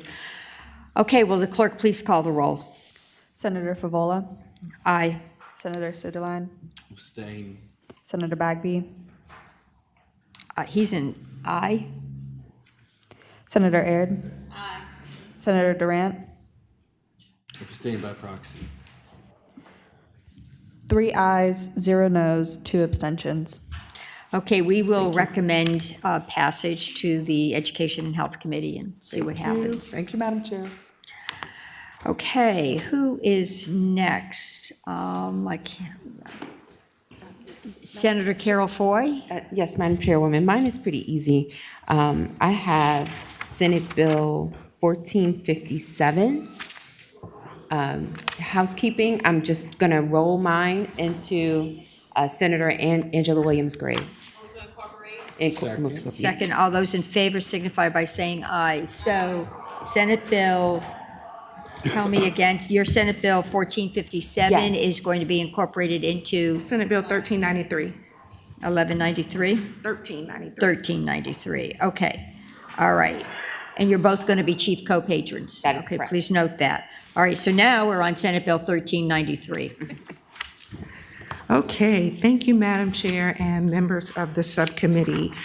Senate Bill 1393 is regarding a pregnancy act. So today's expecting families access information about pregnancy on their phones and frequently downloading apps to track their pregnancy and learn vital information. With dozens of apps available and millions of expecting families using these platforms each year, these apps provide support and resources before, during, and after pregnancy. So pregnancy apps also provide constant education, like helping expectant mothers understand the changes in their bodies, teaching healthy prenatal and postnatal behaviors, and explaining the development of their babies. This leads to healthier behaviors, improved decision-making, and reduced anxiety. Women who are more educated are better equipped to advocate for themselves and seek timely care. In a 2017 study of Wyoming's Medicaid population, pregnancy apps improved prenatal visit completion and reduced incidences of low birth weight deliveries. Another study of 29 online reports concluded that pregnancy apps reduce gestational weight gain, increase intakes of vegetables and fruit, encourage quitting smoking, and support health care for prevention of asthma and infection during pregnancy. Babies born to women with low health literacy had greater odds of preterm birth before 34 weeks, for gestational age status and low birth weight. As moms increasingly use pregnancy information on their phones, state policymakers are leveraging this pathway to influence positive change. For example, states are partnering with pregnancy apps to improve awareness and participation of state maternal and infant health programs, while state agencies provide free maternal and infant health programs and resources, 75% of pregnant moms are unaware and don't utilize. Michigan is partnering with Philips Pregnancy App, connecting users with state programs like home visiting, WIC, doula services, and mental health support. After the partnership's first 30 months, Michigan content was seen by over 2.25 million times by 32,000 Medicaid-eligible Michiganders on the app, and nearly 3,000 of them were referred to a home visiting program.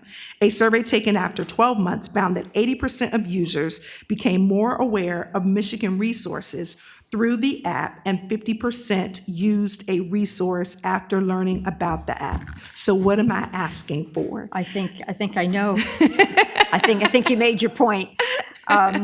Thank you. You've presented the bill. I noticed we have a fiscal impact statement from the Department of Planning and Budget. But I am bound and determined to keep us policy focused, and we will make a recommendation to Education and Health based on our policy suggestion. And if they have to send it on to Finance, they will. And Madam Chair, if I might just Senator Aird.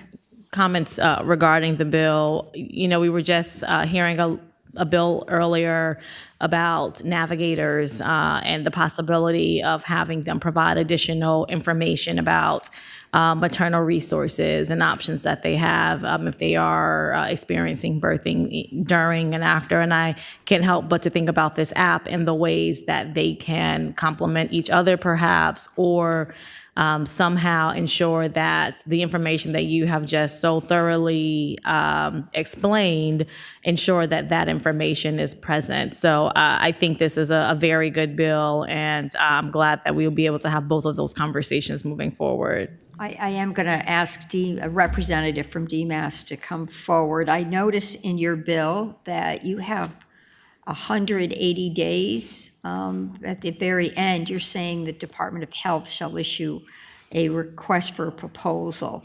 So the Department of Health would manage this, but it's really our Medicaid population who would be benefiting from it. Absolutely. And Madam Chair, forgive me, there is an amendment in the nature of a substitute. Move the amendment. Second. Or I guess All the stuff I said is substitute. true about the amendment. Okay, the amendment's before us. All those in favor signify by saying aye. Aye. Okay, now the amendment's before us. Did you still keep the 180 days? Oh, I see. So, okay, payment to the mobile shall be based on $10. But this is, it's interesting because you have this on a membership basis. For Medicaid users, but it is free to them. Okay, so I'm going to ask DMAS to come up. If it's a membership basis for Medicaid, is Medicaid as a program paying for the $10, or tell me, how will that work? Madam Chair, my understanding is the way the legislation is currently written, it would be the Department of Health that is procuring the app. But what about this membership? I understand that they're procuring the app, but for the users, for the Medicaid users, DMAS talks to the Medicaid users. Is DMAS going to go out with a general announcement and Medicaid users will then sign up? I will note that all 5 of our currently contracted managed care organizations do offer our members an application. Okay, so this is something that we're offering now through our carriers. Yes. Okay, so maybe that's why there's not a fiscal impact. Okay, yes, Senator Durant. Thank you, Madam Chair. I just wanted to clarify in the membership, is that in this substitute or the back? It adds it would be line number 48 through. Yeah. $10 per member. There we go. But we're talking about the Medicaid population, so, but what I'm hearing is there really shouldn't be an additional cost, even though the Budget and Planning Office, they always find a cost in anything you breathe, and they find a cost. But $10 a month is a lot. yeah, so the Medicaid patients, though, I don't think are going to have to pay that $10 a month. Is that, I guess that's what I'm trying to figure out. Yes. So they will not have to pay it. The carrier, our Medicaid insurance carriers would have to Madam absorb Chair. it. Senator Aird. I guess I'm also trying to clarify this. So is that saying that the vendor shall base their costs on like $10 per user? And that means that the $10 is not passed off to the actual recipient of the service? I'm just trying to make sure I understand the $10. We truly want to understand how this would be implemented, because it's Understood. We've got a lifeline. Okay, good. It's a little unclear. Come forward. Hello. Hi, Madam Chair. We're from the Virginia Department of Health. We just thought we might be able to help clarify. So as we understand it, this bill would direct the Department of Health to set up a contract with a mobile application vendor. And so we would be paying the vendor the cost of approximated $10 per month per Medicaid member. All right, and you would get the list of Medicaid people from DMAS? That is what our understanding is. That's fine. Okay, I understand. Senator Durant? Yeah, so there's no clarifying language that we need, that the cost is not going to be passed on to be absorbed. I believe because, Madam Chair, because it directs our agency, it would be our understanding that that would be something that we would be contracting with and paying directly through our agency. Okay, thank you. I think it's just how they're going to pay the vendor, so that they're judging it by the number of people that will be served on that app. That's seems to be your model. Okay, we completely understand, I guess. All those in favor, please come forward and indicate your support, and probably 1 minute or less per person, please. Thank you. Surprise, it's me again. And again, Olivia Turner with the VSHL. We absolutely love these new innovations. We think they are a step in the right direction, and we applaud the senator and her staff, and Senator Foy, Carol Foy as well. This is exactly where we need to go next in the new generation. Thank you.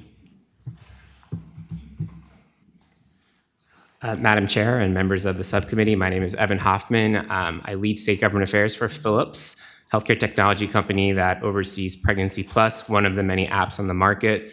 Our app actually has 52,000 birthing people on it right now in Virginia, so over 55% of total pregnancies are on our app. So we do have the contract with the state of Michigan, as was mentioned, and so I'm happy to answer any additional questions that might come up. But within that group of 52,000 individuals on our app from Virginia, we know that around 17,000 of them have Medicaid as their health plan.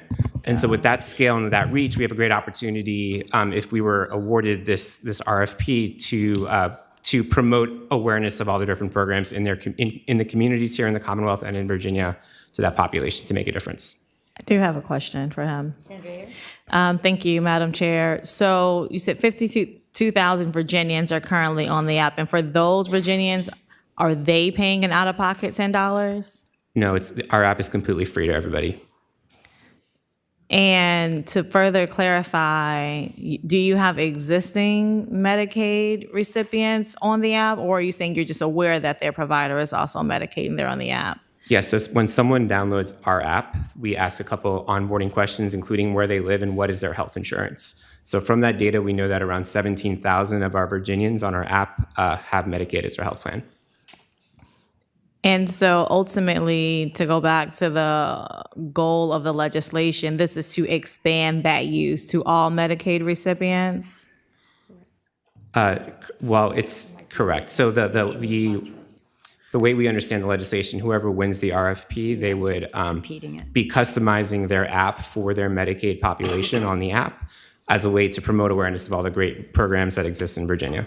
Final question, Madam Chair. Sure, Senator. Sorry to hang up on this No, it's $10 fine. thing, but if the app is free right now, is the $10 that the vendor will be receiving to scale up, or why is it free, possibly yours specifically, not to say that it's going to be yours, but yours is free right now. Yeah. Why do we then transition to a fee?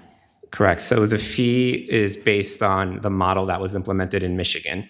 And so in order to create a customized version for the population, Philips, when we won the RFP, we hired a whole team to dedicate themselves to creating an amazing app experience for Michiganders, to constantly be drafting content in concert with the state as a way to create awareness of all the different programs that exist It might be a in way for him Michigan. to build. So it's a way for them to build the Department of Health. Correct. It's a way to actually pay for the amount of time that it's going to take and effort to create an amazing program here in the Commonwealth. Thank you. Yes. Okay. Anybody in opposition to this? You would have 1 minute. Okay, colleagues, the amendment in the nature of a substitute is before us, and we will act on the policy. Be reported. Okay, I will second that. Will the clerk please call the roll? Senator Favola, Aye. Senator Suderline, Yes. Senator Bagby, Aye by proxy. Senator Aird. Aye. Senator Durant. Aye. Ayes 5, noes 0.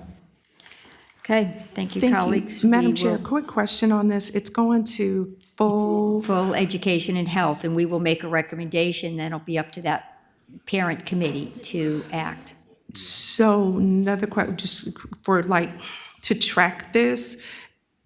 It should be before the tomorrow's committee on last Thursday. day of finance meetings, if I'm not mistaken. Right, and there is no fiscal note attached to this other than what we got from the Budget and Planning Office, but our fiscal staff, Senate Finance and Appropriations, has not asked for this bill. Okay. They might. we'll worry about that. The Education and Health Committee will have to figure that out on Thursday. Okay. All right, thank you. Thank you. 1 minute. Senator Perry, you've been here, and then I'll go to you, Senator Boysko, I promise. Senator Perry should be quick. We actually heard Senator Perry's last week, and Senator Aird now has a revised bill that just deals with the data piece. So you're both in very good shape. Do you want to give any? Second. You did give a presentation last week, and I don't think it was a recommendation. It's a of the Water Commission recommendation bill. But I didn't take testimony. But I'm just going to ask: is anybody in opposition to Senate Bill 1090, which is a recommendation from the Water Commission? All right, I don't hear any. 1090. Senate Bill 1090. Yep. She did make a presentation last week. Okay, that bill is before us. And there was no amendment that I have. I don't have an amendment note. No, I think that, because I think Senator Aird's, she Right, she amended did. her vote to take the section that is specific to She hers. did, right, but Yes. there's nothing left for you to Right. amend. Okay. No, they're two separate bills, and they cover two separate areas, so I think that's cleaner for everybody concerned. All right, a motion has been made to recommend reporting Senate Bill 1090 to the Parent Committee. I will second that motion. Will the clerk call the roll? Senator Favola? Aye. Senator Soderline? Yes. Senator Bagby? Aye by proxy. Senator Aird? Aye. Senator Durant? Aye. Ayes 5, no 0. Thank you for your patience, Senator Perry. Thank you, Madam Chair, members of the committee. It'll work. It'll be reported to our full committee. Senator Boysko, thank you for your patience. Yep, thank you. I have two bills for you today. You do? Yes, you do. Yes, ma'am. So we could start with SB 1133. 1133, okay. Yes. Are there any amendments or substitutes? I don't have any amendments. No, it is as You're it one of the few. stands. This bill would require restaurants and catering operations in the Commonwealth to place a notice next to food that contains pork products on the menu. It would require restaurants to post a copy of the menu to identify pork products in a location that's accessible to employees involved in the preparation or the service of food, so that they would be educated when speaking with customers.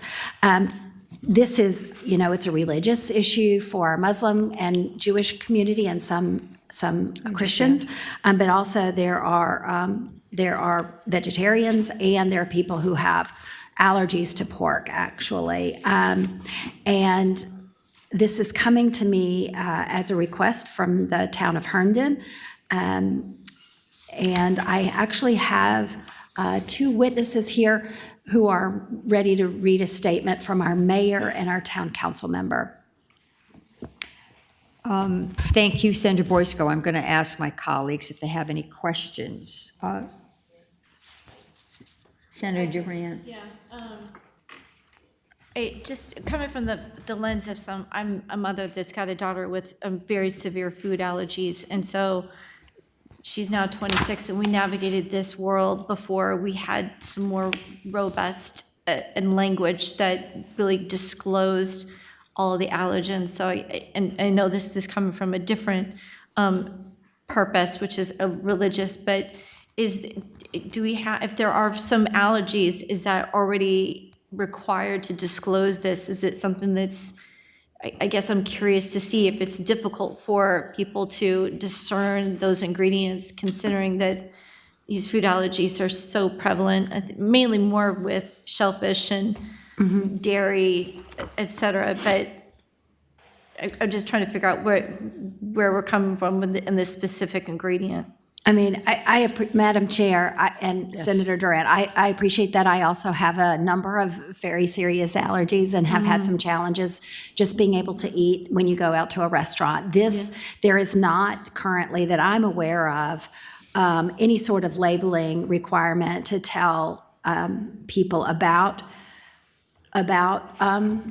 food that could be allergic. So like if you go to Dairy Queen, there's a sign on the door that says, if you're allergic to peanuts, you need to understand we serve peanuts here. What we're doing is just asking the restaurant to alert if they're using a pork product. So I had one of my constituents, it's actually probably the member of the town council, went to a restaurant. She ordered porridge, like cream of wheat or oatmeal, and thought that that was a safe thing for her to eat, and then found out later that it had pork in it. I've had other issues with other constituents who have reached out to me about food allergens, and then children having to use their EpiPens and having very severe reactions.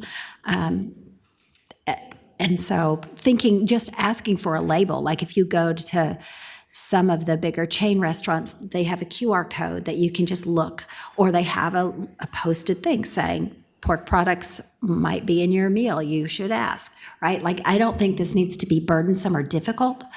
And I'm Madam Chair. Thank you. I'm just was curious about how we're navigating this world with a lot of different dietary needs, and so maybe that's a question for council. Are those disclosures, those are federally mandated, and do they, I guess, specify certain ones that are on and this is excluded, or? Madam Chair, Julia. I'd say to Senator Durant that federal law does require that, I believe still the 8 most common food allergens are labeled on all packaged foods. And there is not an equivalent requirement posed by the FDA or otherwise in federal law relating to food containing pork products, nor is there anything at the state level. Madam Chair. Senator Aird. Thank you very much. Just wanted to comment and say, as someone who's not eaten pork now for maybe almost 2 decades, I think this is a really important bill. I've actually eaten at a restaurant and have specifically inquired about ingredients and have been told, oh no, there's no pork in this. And I can instantly tell if I've eaten something with pork because I become violently ill. And so I think that this is both important for the reasons that you stated, but just in this environment where there are significant food restrictions that individuals are experiencing, to have this fully displayable both to the workers who are advising customers about the food that they are ordering. It's both important to that individual and the worker so that they have this information accurately. So I hope we can move this forward. Okay, any further questions, colleagues? I'm going to ask for your speakers in favor. Again, I will limit you to 1 minute each. Right.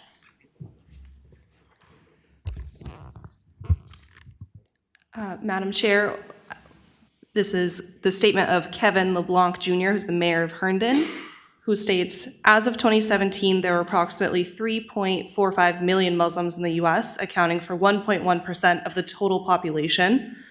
An additional 1% of America identifies as Jewish. For many Virginians, pork is strictly prohibited by their faith. Jewish dietary laws, Islamic halal practices, as well as certain Christian denominations all forbid its consumption.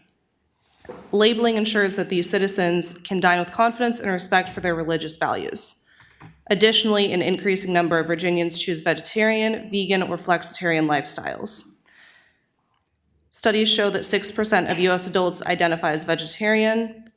This trend reflects a growing concern for health, the environment, and animal welfare. While studies indicate that pork allergies exist in about 2% of the population, pork allergies can cause severe reactions from hives to anaphylaxis. With food allergies increasing by 50% among children in recent decades, transparency is essential for food safety. The town believes labeling can be incorporated into regular menu updates with minimal or no expense to businesses. In fact, clear labeling fosters trust and loyalty, which can boost revenue. Just as allergen labeling is now standard, pork labeling ensures equity for all diners. Clear guidelines and education campaigns. I'll have to ask you to conclude, if you don't mind, because you've gone over. Yes, Madam Chair. Clear guidelines and education campaigns streamline implementation, as we've seen with other food labeling requirements. Thank you. Yes, sir. Madam Chair, members of the subcommittee, this is a statement from Nalia Alam, council member of the town of Herndon.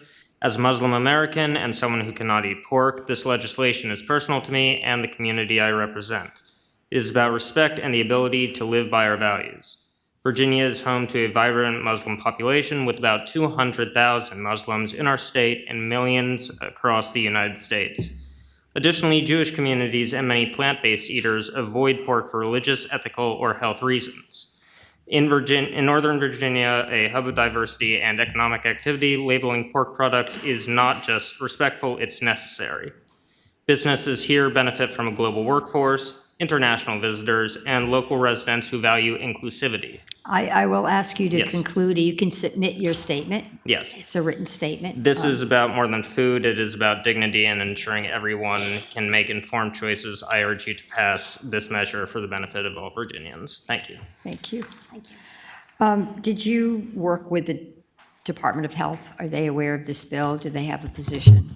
There is no fiscal impact. They did not feel that it said any anticipated impact would be minimal and could be absorbed by the Department of Health.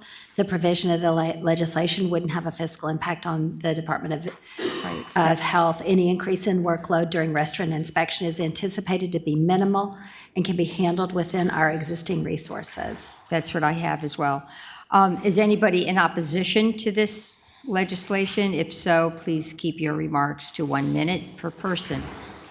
Thank you, Madam Chair, members of the subcommittee. Tommy Herbert with the Virginia Restaurant, Lodging, and Travel Association. First off, want to say that we have great respect for the patron and great respect for our communities of faith. Would speak specifically to two reasons why we oppose the bill. First off, we believe that it poses an undue burden on businesses, specifically given that by and large, this is an issue that is a matter of taste or lifestyle rather than allergies. With respect to allergies, I believe there is actually another bill from Senator Srinivasan that would address this coming up later in this docket that we were grateful to be informed of and work on. We would, second of all, oppose this just to point out that it would not be reasonably possible for a restaurant owner to fully comply because there are pork products upstream in the food production process of which a restaurant owner might not be aware. One of them being cysteine, which is a product used in baking. The other one, there are many examples, apologies for going over, would be gelatin, which can be derived from pork, but you do not know whether it is derived from pork. And so we would respectfully ask for you to oppose the bill.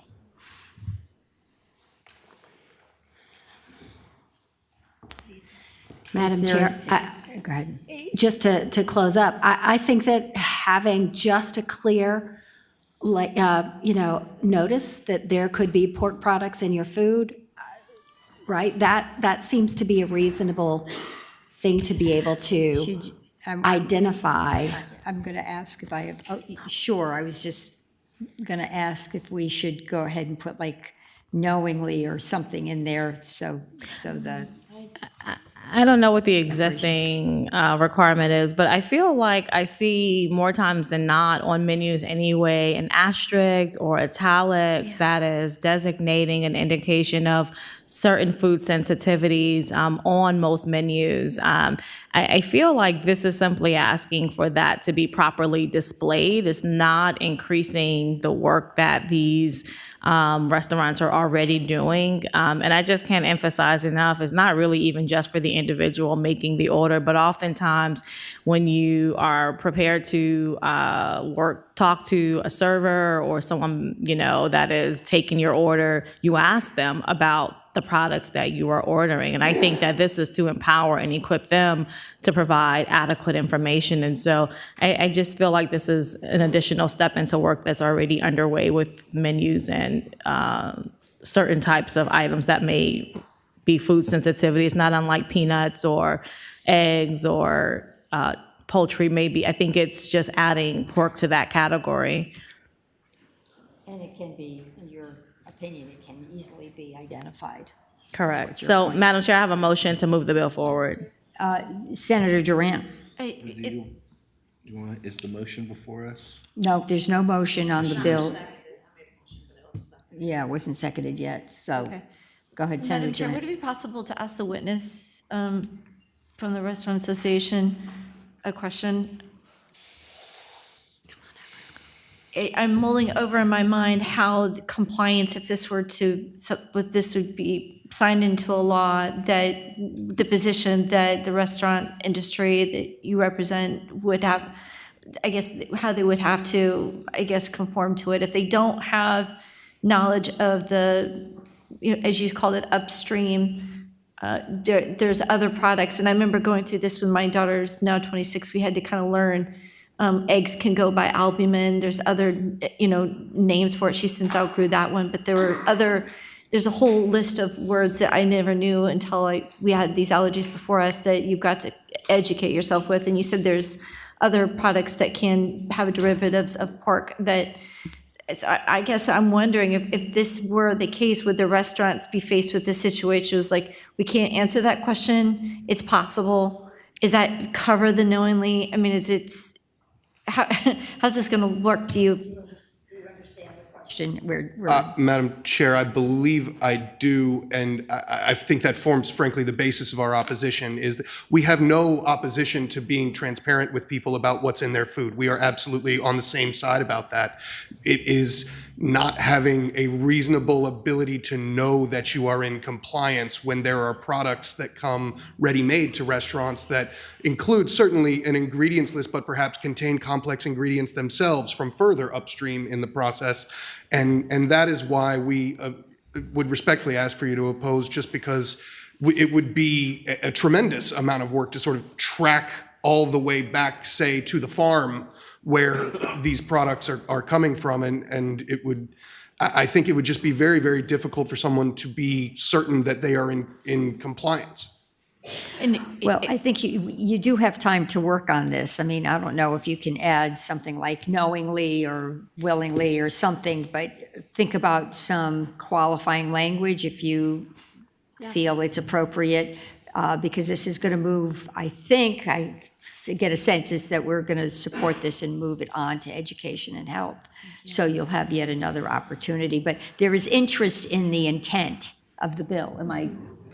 I hope I'm reading the committee correctly. We are interested in the intent. We are sympathetic to your implementation question, but I think something can be worked out. Thank you. And Madam Chair, I would just say, it's just informing the consumer, and they could make a decision.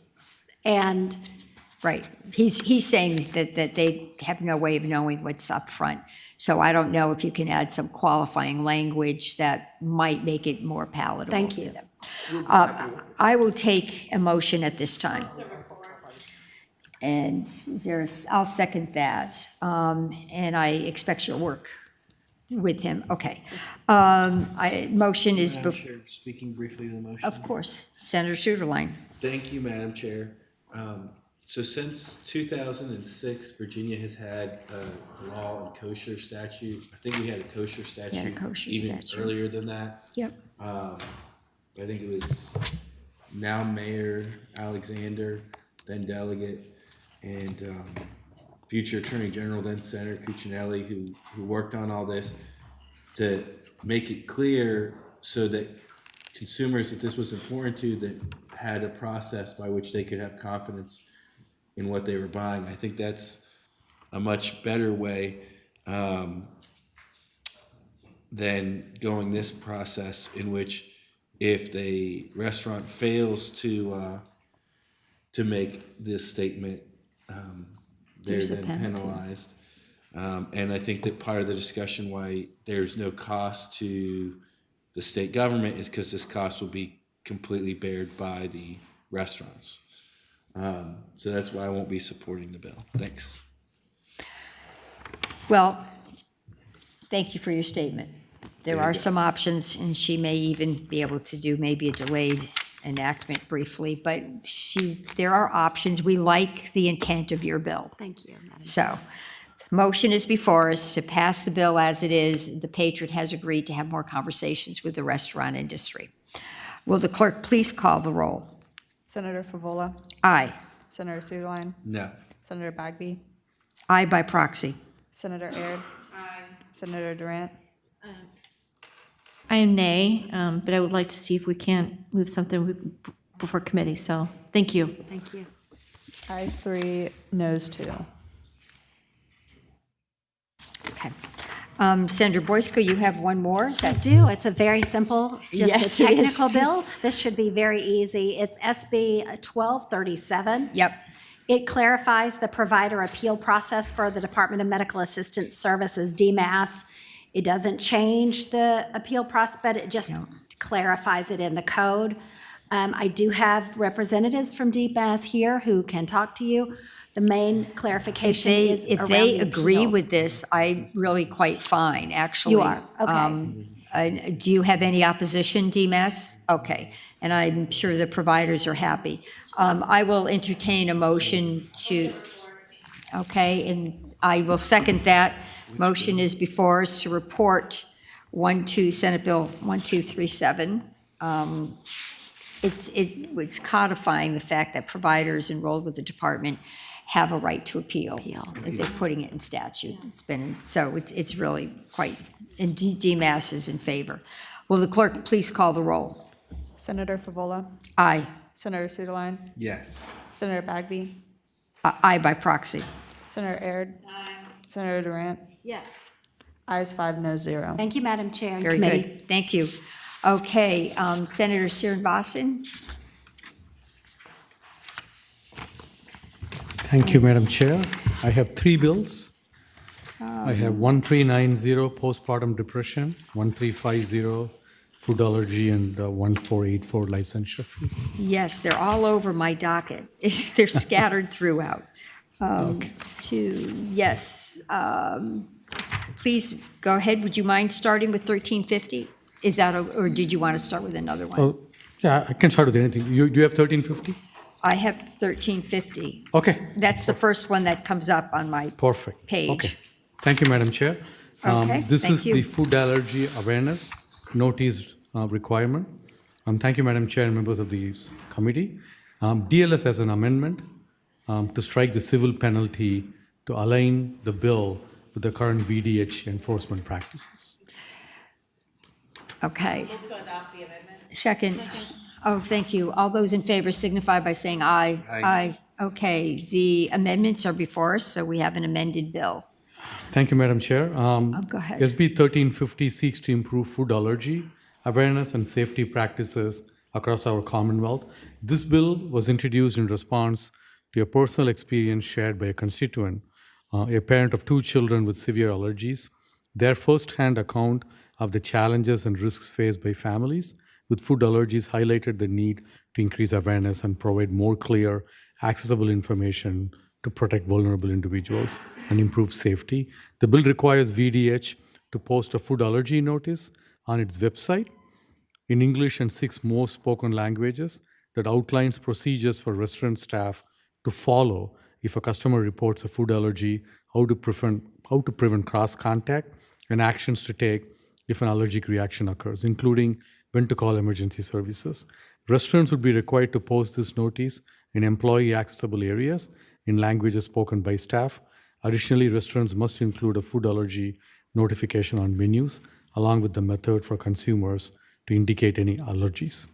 The bill does not have a fiscal impact and simply formalizes and standardizes food allergy best practices that most of Virginia restaurant industry are already implementing.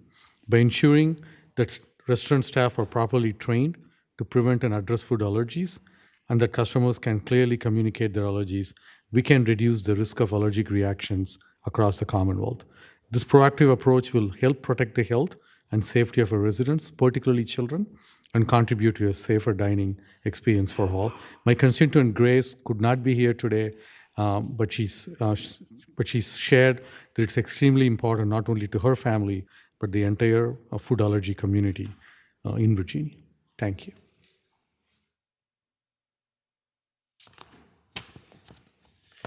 Senator Aird, I'd like you to ask that question publicly. Sure. Thank you, Madam Chair. Senator, I was just curious, having just recently heard from Senator Boysko around the same similar concept, if there was any way that you thought perhaps the bills could be incorporated and the additional VDH reporting requirement then be added in that way if you were amenable to that type of approach. Absolutely. Because Sorry, yours is Senator slightly Aird. broader, but they are conceptually I'm not very aware similar. of the bill, but I will absolutely be open to. Absolutely, I'll be open to working. And I just would confirm with council procedurally that the bills are written in such a way where that type of incorporation would be possible. They're a little different, but go ahead, Julia. Madam Chair, to answer the senator, the bills do both appear in the same title of the code, and they are both codified. It would be possible to incorporate the two. It might require some work between both the patrons to decide exactly how they would like to do so, but there would be no conflict I think statutorily. it could be, in other words, it could be drafted, both, they could be incorporated in a way where there's not a conflict. I mean, the important thing in his bill is that. The multiple language. Multiple languages, and if you have a food allergy, please notify us. That's sort of an important thing. And there's no penalty. Your amendments took out the penalty. Senator Boysko left a penalty. This is his bill, oh, the amendment took out the penalty, okay. Yeah. What is the pleasure of the committee? We can, Sorry, Madam Chair, just one clarifying sure, question. Senator Durant. Thank you so much, Madam Chair. So I just wanted to be clear about I think the mechanics of how this would work. So if there's you have the menu, and if they are providing him that menu in another language, then the same language disclosure would be, yeah, and that's, so it's clear and transparent for whatever manner in which they're communicating, Yep. correct? Okay. Yep. All right, very good, thank you. I guess, I guess where we are is, would you, and Senator Boysko's not here, so the question for the committee is whether we direct the patron to work with Senator Boysko. If Senator Boysko is amenable and they come back with a draft, that would come before Education and Health. That incorporates both bills. I'm open to it. Senator Boysko is not here, but we will have to speak with her. So I can move the pass by for the day. This will be our last meeting, so we have to dispose of this. Do you want to recommend incorporation? So, Madam Chair, I'm sorry, Madam Chair, in that Senator- case, then I would move forward with recommending incorporating and allowing them to work through the language together. I think that's the best thing we can do, so it at least is an official recommendation. Okay, so the motion before us is that Senate Bill 1350, or actually 1133 is broader than 1350, but let's be, the recommendation would be that Senate Bill 1133, Senator Boysko's, and Senate Bill 1350, Senator Srinivasan, combine their bills, and that we have one bill that we can recommend to Education and Health. I second that recommendation. Was that your motion? Okay, I second it. Will the clerk open the roll? Senator Favola, Aye. Senator Suederline, Yes. Senator Bagby, Aye by proxy. Senator Aird, Senator Durant. Aye. Ayes 5, no 0. Okay, good luck, and we will speak to Thank you. Senator Boysko. Thank you, Madam Chair. Yes, he does have another bill. Okay, two more. I'm losing bills. Not good. Okay, Senator Srinivasan, how about the next bill on my, is it 1390? Yes. Okay, 1390. okay, go ahead. It's a postpartum depression education awareness. Thank you, Madam Chair and members of the committee. Senate Bill 1390, also known as Postpartum Depression Education Act, expands resources and raises awareness about perinatal and postpartum depression. This is part of the Momnibus legislation package. This bill aims to improve early detection, reduce stigma, and ensure better support for mothers and families across the Commonwealth. Postpartum depression affects up to 1 in 7 mothers, yet half of all cases go undiagnosed due to the stigma. This condition can cause anxiety, hinder mother newborn bonding, and strained family relationships. Addressing this issue requires greater awareness, accessible resources, and proactive support for the affected mothers and families. Senate Bill 1390 takes a comprehensive approach by implementing 4 key provisions to tackle prenatal and postpartum depression. It directs Department of Health in conjunction with DBHDS to develop and implement a statewide public awareness campaign, create and distribute educational materials, establish and maintain an online resource hub, and submit an annual report to track engagement, assess program effectiveness, and incorporate feedback from healthcare providers and families. The public awareness campaign will utilize digital media, print materials, and community outreach to reduce the stigma and encourage timely treatment with a focus on reaching diverse communities. Educational materials, including fact sheets and provider guidance, will be distributed to healthcare professionals, hospitals, community organizations, ensuring culturally inclusive and accessible resources for all mothers. The online resource hub will provide up-to-date information, directories of mental health providers, and connections to support groups, prioritizing accessibility for underserved populations. I urge you to support this bill, and doing so, support mothers across the Commonwealth. Okay, all right, you've got a delayed, the first report is not due until December 31st, 2026. That's a little late. It's way late. Madam Chair? We need to amend that, and we also need to have the report coming to our respective authorizing committees. Senator Suderline. Thank you, Madam Chair. If 2026 is still desired to be the reporting time, Make it November. I'd at least like it to be November 1st. Okay. So I'll move that. Okay, all those in favor of that amendment signify by saying aye. Aye. And wouldn't we want the report to also go to the Senate Committee on Education and Health and the House Committee on Health? That's nice to include them. Move that amendment. Okay, second. All those in favor signify by saying aye. Okay, I'm sorry. Madam Chair, there is a FIS. Do you view those as friendly amendments? Yes, of Okay, course. good. Of Okay. course. Go ahead, Of course. Senator, go There ahead. is a one-time FIS of $500,000 to develop the materials and resources. Fiscal impact. Okay, is that a new fiscal impact? Oh, goodness. No, it's the same one from January 23rd. This is a Department of Planning and Budget. Yes.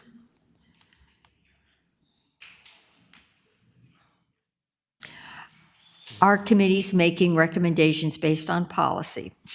Okay. So if Okay. the Parent Committee of Education and Health gets notified by the finance staff. I just wanted to, then I didn't know the Then we'll procedures. refer it. Yeah, I was just going to say, Madam Chair, I think the bill is in good shape. I appreciate you including legislation that's part of the Momnibus. Yep. This will be another amazing addition to that comprehensive package, and so I hope we can move the bill forward. Thank you. I move. Okay, you move that the bill be reported as amended. Recommended, yeah. Okay, I will second that. Will the clerk please call the roll? Senator Favola, Aye. Senator Suderline, Yes. Senator Bagby, Aye by proxy. Senator Aird. Aye. Senator Durant. Aye. Ayes 5, no 0. Thank you. You've done very Thank you, well. Madam Now, Chair. you've got another one. Is that Yes. Senate Bill 1484? 1484. Okay. Hospitals, nursing homes, licensure and inspection fees. Okay. Thank you, Madam Chair and members of the committee.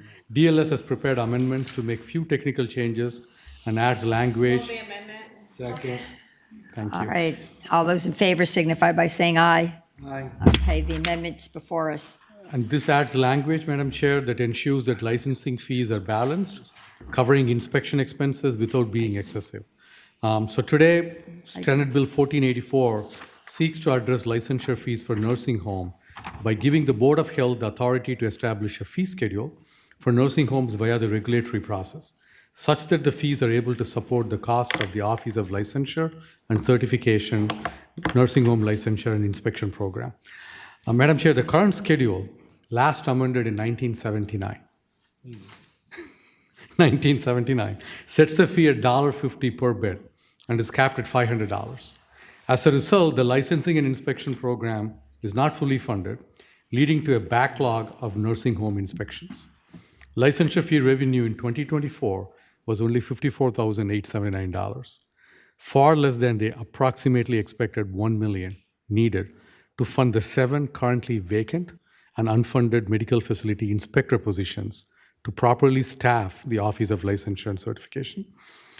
We know it's very critical that we act now to address this problem. In 2024, 33% of state licensing inspections and 71% of federal certification surveys were overdue, and data shows that 99% of inpatient hospital and 87% of outpatient surgical hospital licensure inspections are also overdue.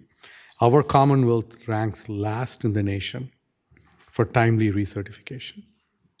By giving the department the authority to assess fees and be fully staffed, we can ensure our facilities are meeting the state and federal guidelines. Virginians deserve to rest assured knowing that nursing homes and medical facilities are providing the highest quality of care to our loved ones. Thank you for your consideration. I'm happy to answer any questions. We do have guardrails. I worked with all the stakeholders. There'll be some questions. Have you worked with all the stakeholders? Is there anybody in opposition to this? Great. Madam Chair. Okay, somebody's coming forward. So do you have a question? No, I can wait. Okay.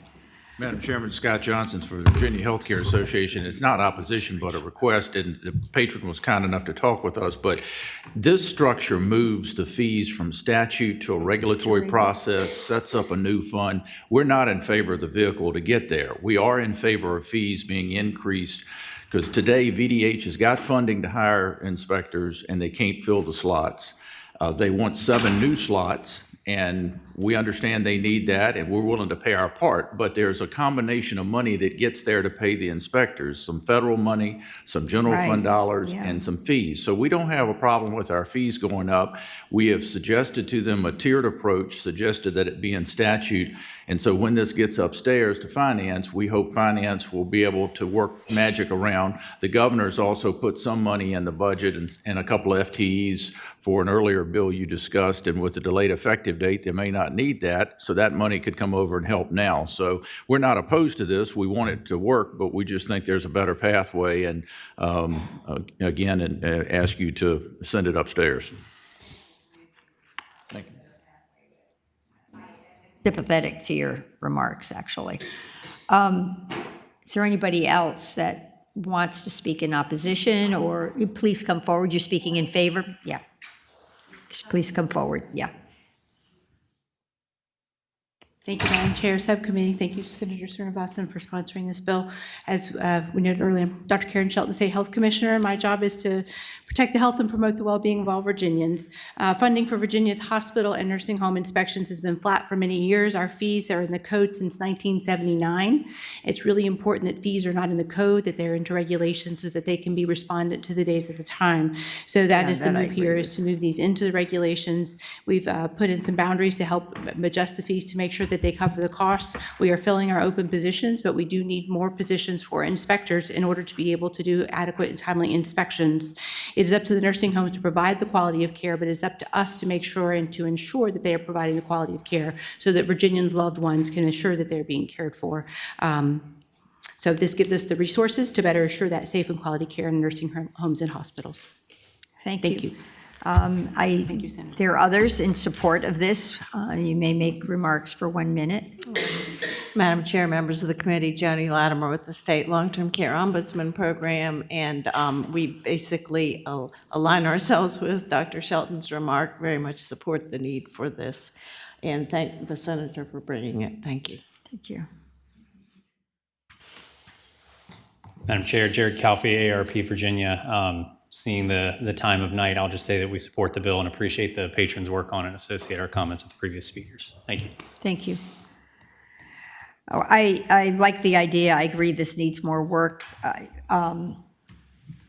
don't have a note to send it to finance, so it is possible that it would be the governor who would be amending it, or there would be amendments on the floor. Julia, did you have a question or a statement? Madam Chair, just a reminder that Senate Finance and Appropriations will send us the letter for which bills they are requesting once we put out the docket for this Thursday's full committee meeting, and they have indicated that they will be having to hold a Thursday afternoon meeting or some meeting around that time to hear all of these bills that may or may not be, they may or may not request for re-referral.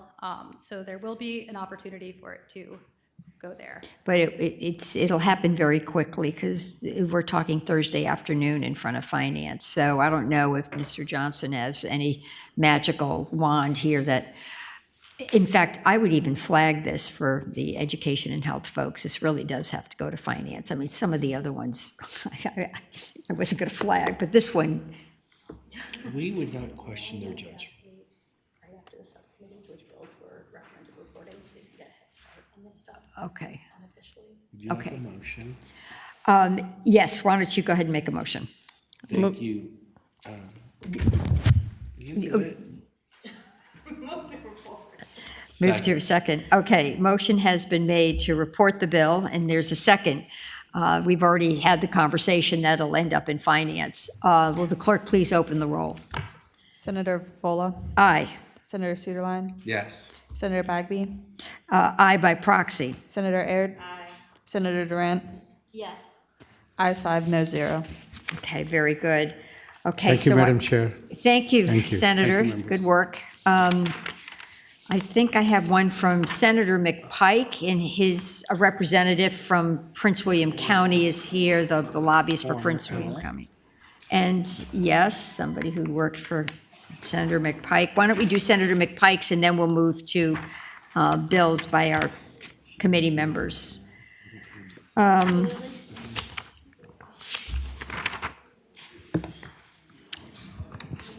I should have the bill right in front of me, and it is Senate Bill 1304. Is that the correct bill? Yes, Oh, ma'am. Okay, and I did read this like I was supposed to. There's a substitute, yeah. It's very straightforward. Go ahead, and Devin, sure. introduce yourself. Sure. Devin Cabot with Two Capitals Consulting on behalf of Prince William County. This is a bill that Prince William did request. There is a substitute that brings some technical amendments from DMAS to make it more clear.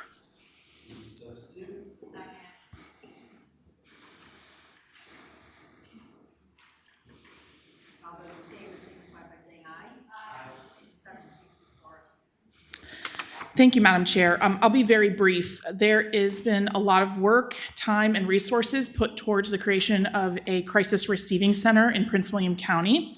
Earlier this year, it got deemed a institution of mental disease because it has 16 adult beds and 16 youth beds. So in order to So it's classified as an institution Yes. for mental illness according Yes. to the federal.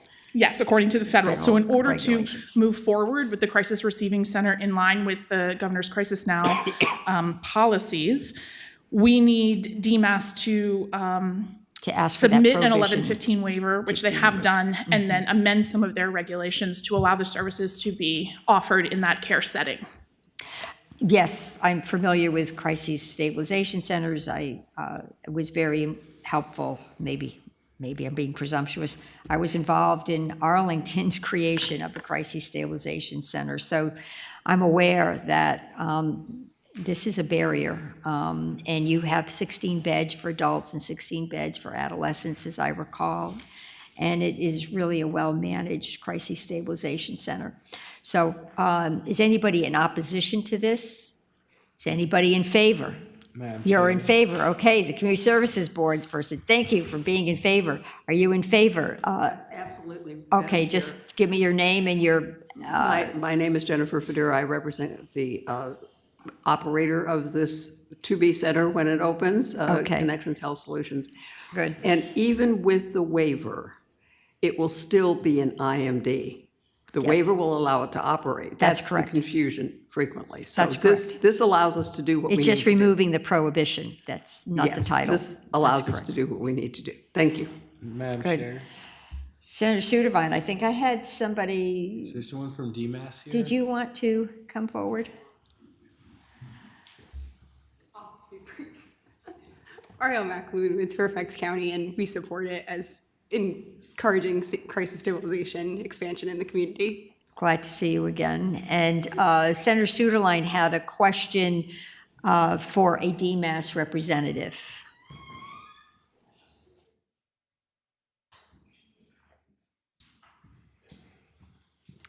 Madam Chair, Will Frank with DMAS. Welcome. Thank you. What do you think?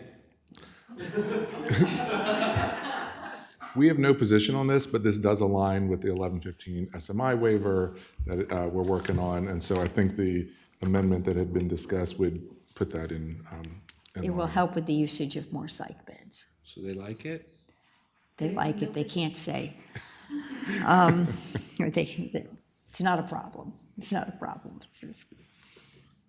All right, colleagues, I'm ready for a motion. Okay, are you, okay? I wanted a more definitive answer. I'm not sure they can give you a more definitive answer.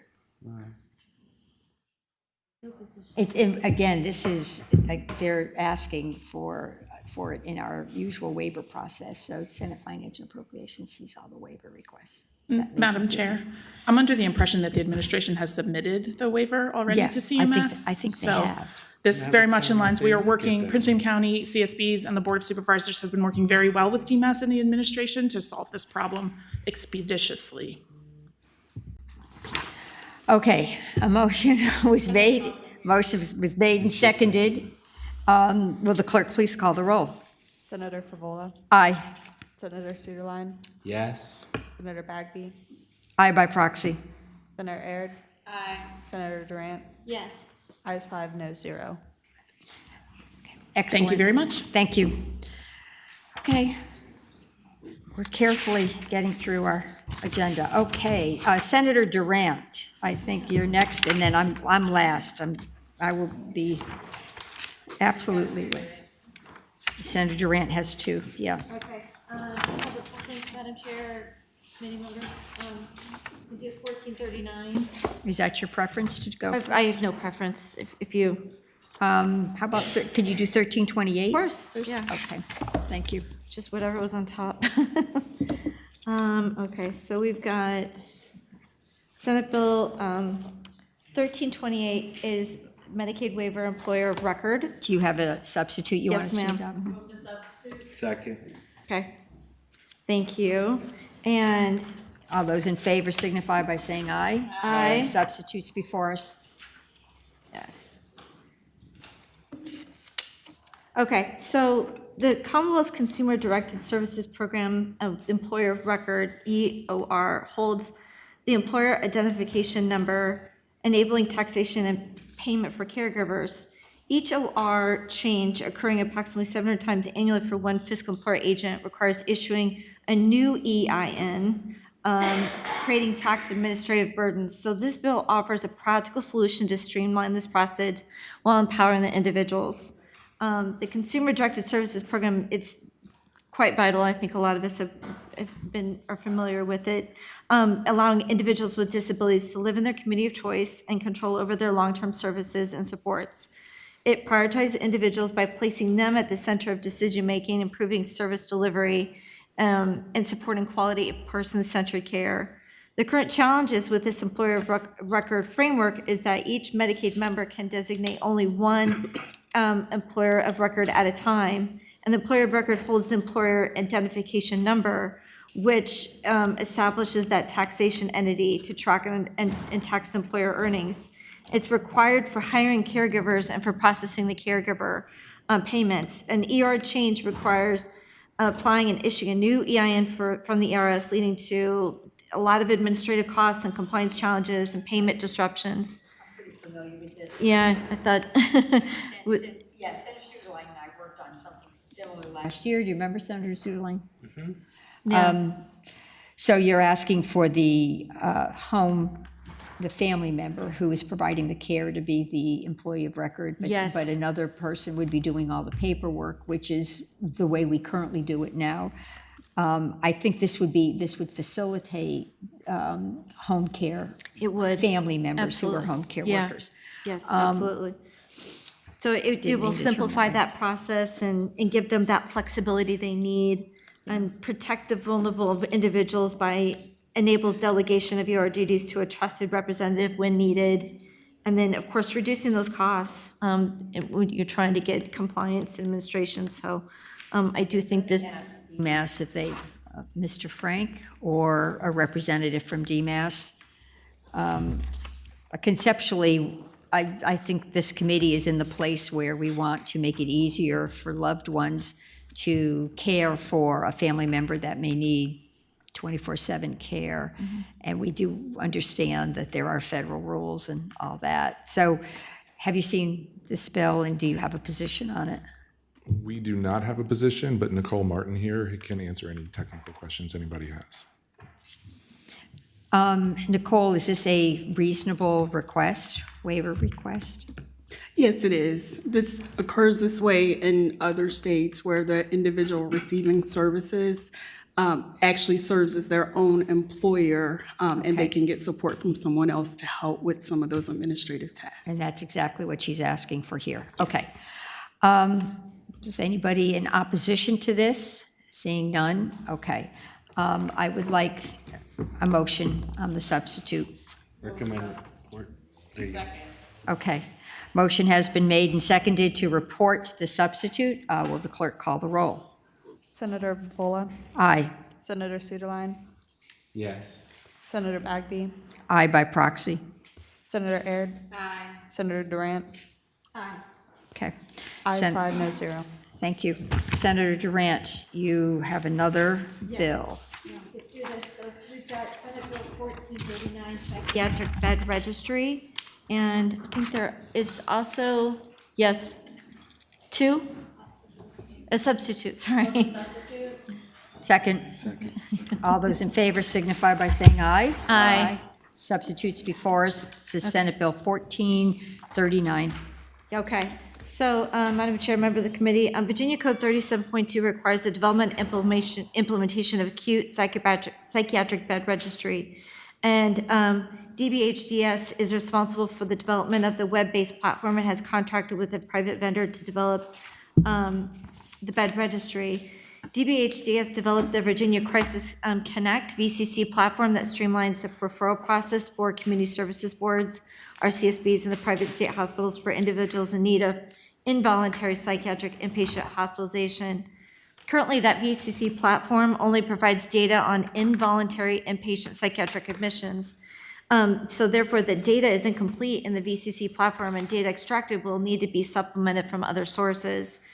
So creating an advisory council that will decide how the data is utilized and disseminated will allow for more confidence with the accuracy of that data.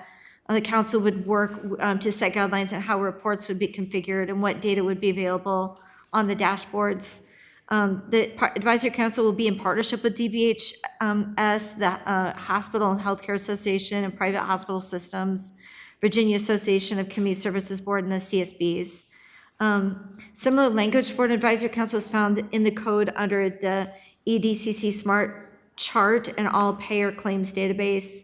And so the intent of the language is not to limit access to the data, but to ensure it's accurate and complete and released in compliance with state and federal privacy laws.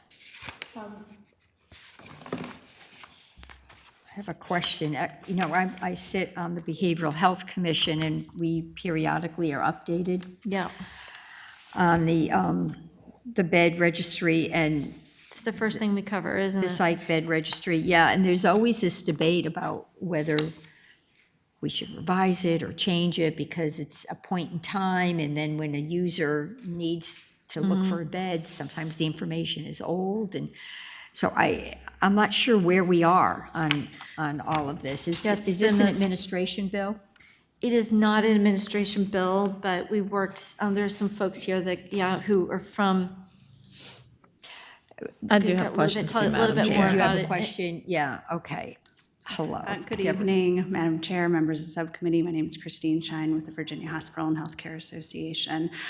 We worked collaboratively with DBHDS and the CSBs and the emergency physicians on this bill. So you feel we support this be helpful? bill, Okay. yes. Would you mind staying there for a minute? Senator Yeah, I have a question, Madam Chair. Senator Aird. fully support the data collection and the psychiatric bed registry, and I understand the value in having that data to utilize for decision making. I think I'm trying to better understand why this requires an advisory council. To me, it seems like an additional layer of a group of individuals assessing this data. I mean, we're already allowing for the data to be accessible in a way that's confidential and private. Why the need for an advisory council? Okay, go ahead. Senator Durant, or would you want to? Go ahead. You sure? Okay. Senator Favola, Senator Aird. Christine. We feel like what's going into the bed registry is not complete because it's only the inpatient psychiatric admissions for involuntary admissions. And so getting all of the partners together will allow us to ensure that we are able to supplement that data from other sources when necessary so that it's complete and accurate. Follow-up question, Madam Chair. Senator Aird. So the entities are unable to submit this information to the registry without a council? Senator Favola, Senator Aird, that information, the entities they're only accepting or denying at this time the referrals in the bed registry. So they're not submitting all of the information that we would want to have on that. There are other sources that we can get a better picture for admissions and the number of referrals and things like that, but it won't all be in this bed registry at this time.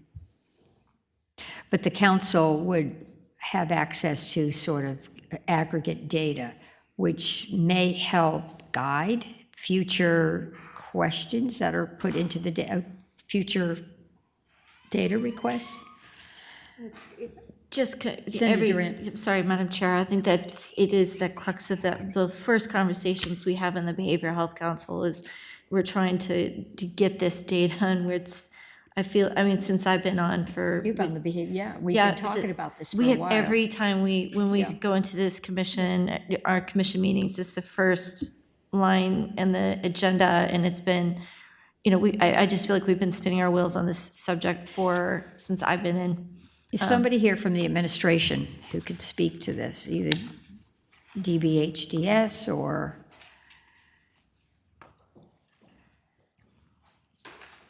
And Madam Chair, as they speak to this, I guess I would ask, I'm sorry, I'm a little slow this evening.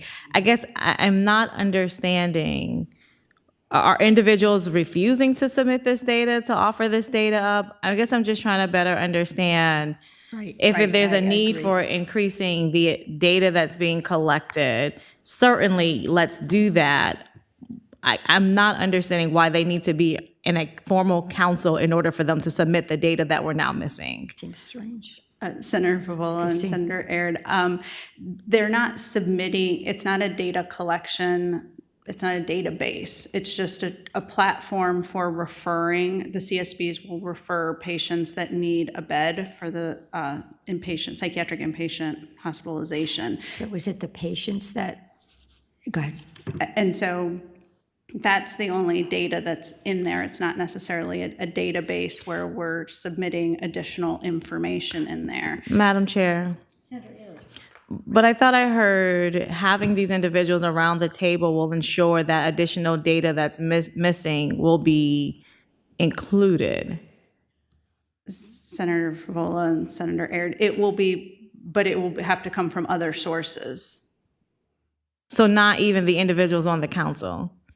Yes, from different databases that individuals on the council have access to. It's not clear, though, in the bill, what the purpose of the advisory council is, though, which is why you're getting all these questions. It's modeled after the SMART chart and the all payer claims database that we have. So that's the same framework that's been modeled Okay, to so put that in. tell me in a sentence or two, what would be the purpose of the advisory council? Are they deciding on the kinds of information? I think it's also they're having access to it that we don't are able to access right now. Yes, Senator Favola. The purpose really is to ensure that the data is accurate, complete, and is released in compliance with state and federal So an data. advisory council would have that kind of responsibility? I mean, I have never seen an advisory council with that kind of responsibility. Madam Chair, I'm sorry, this is my confusion. I'm not sure I understand why we need an advisory council to accomplish what you're laying out as the goal. Which we would think the director of DBHDS would be responsible for. Okay. I remain confused. Julie Dime. Yeah, Okay. I'm so sorry. I'm Julie Dime, Hospital Association. Let me see if I can clarify. So a practical example is the data that's produced from the bed registry says that the hospitals took 90% of all TDOs. It doesn't tell you perhaps what that 10% of why we were unable to take those TDOs. So what this group would do, similar to the structure of the APCD and the SMART chart, used to be the Emergency Department Care Coordination, the group, if there were to be a data request, and not that we don't trust our friends at DBHDS, we certainly do, but they're not able to give you a full and complete data set either. So this group is there to, if you all have questions, if other people have questions about that data, what the registry is only going to give you is the acceptance and the rejection. It's not going to tell you that the reasons why that person was not accepted at the hospital is because they were a female and we only have male beds. How would the advisory council know that? The advisory council is going to know that from the various different entities that are there that can be able to provide the context around that information. So what our concern, our fear is that what happens is you all are given information that says the hospitals took 90%, and it's actually more than that, but 90% of TDOs. What you don't know is what happened to the other 10% or why those 10% were rejected. DBHDS is not going to have that necessarily. It's not part of the bed registry. So that's what this group would determine of what were the other things that went into making those decisions, so you have a complete and full data set when you're making decisions. So they would in fact be advising the director of DBHDS or the manager of this registry about what happened. Because they're not managing the registry, they're just providing advice. Madam Chair. Senator Aird, and then I think Julia may have a comment for us, since you probably drafted this. Madam Chair, I think the question that I'm left with is, and Senator Durant will probably say, get your own bill, but it sounds like to me like it's a registry problem. Like perhaps we're not collecting either the right or enough information for the registry. So is the council supposed to be the answer to that problem?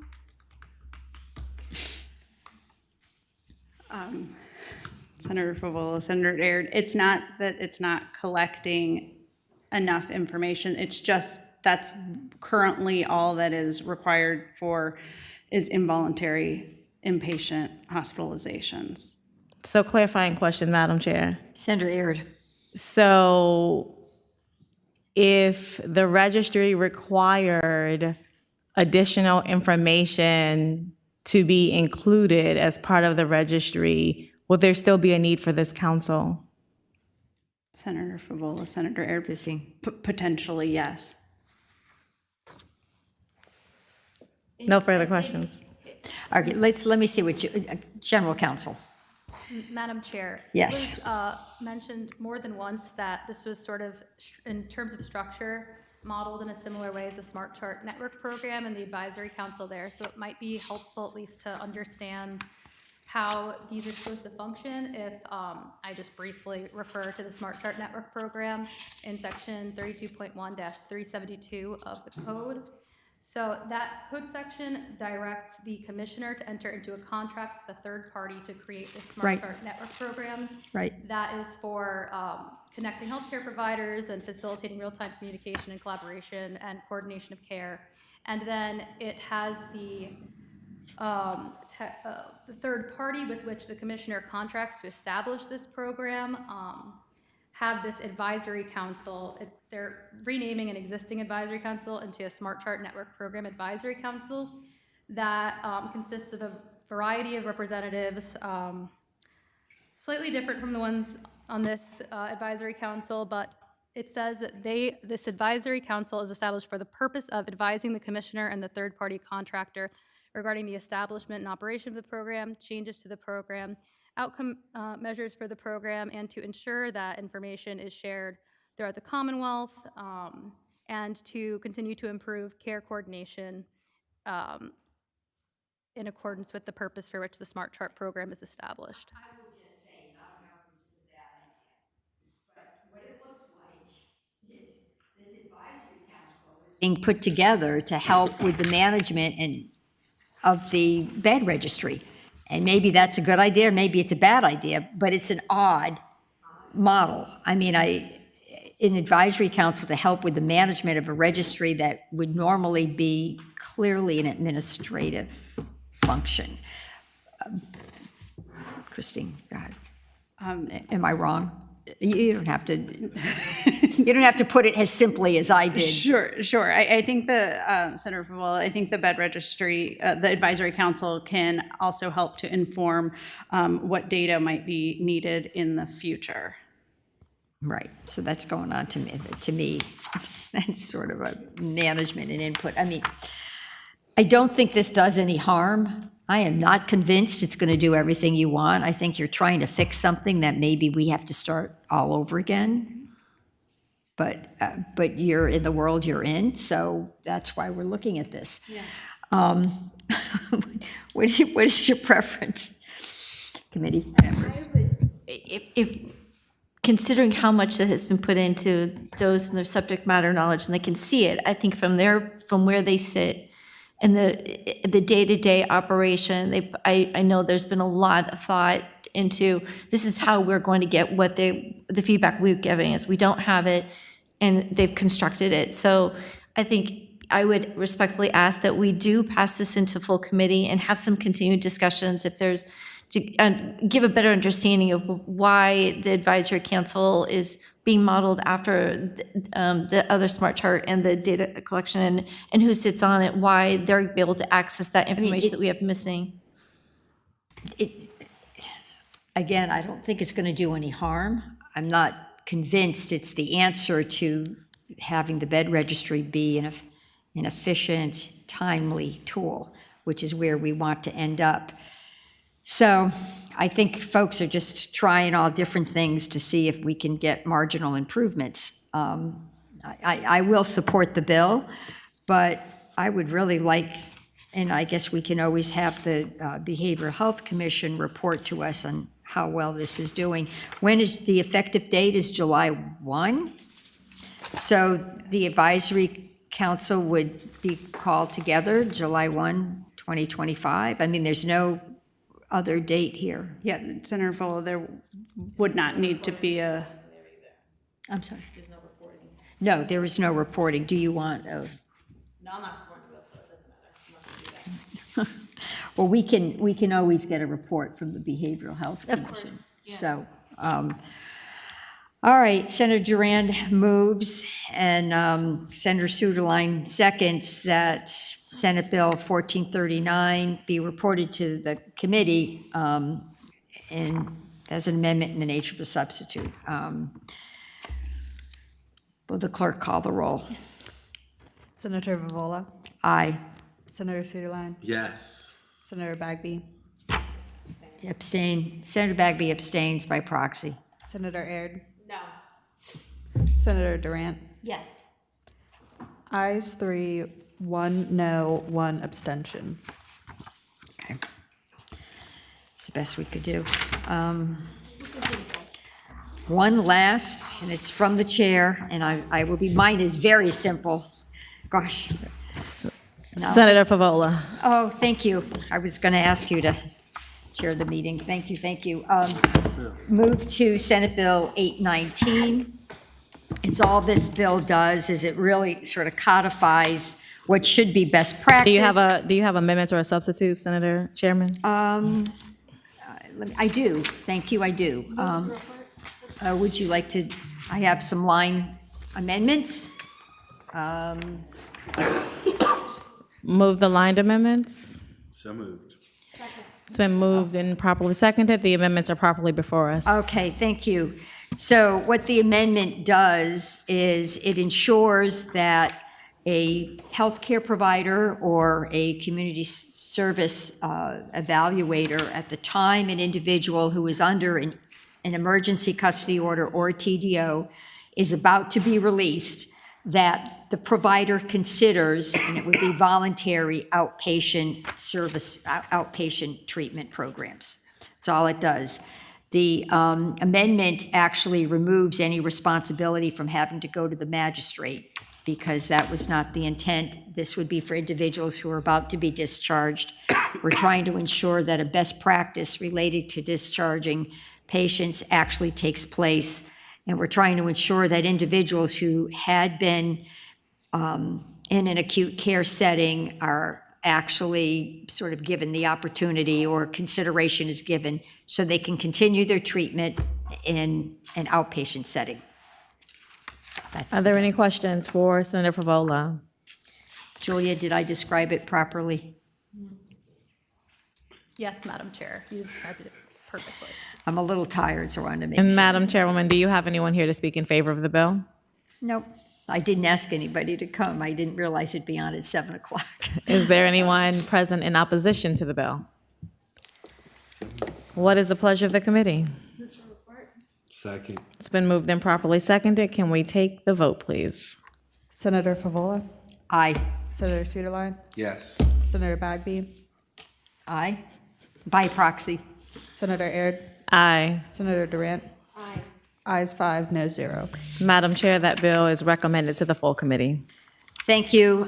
Mercifully, this completes our docket. Well done, Madam Chair. Thank you. Thank you. We went through 25 bills. So.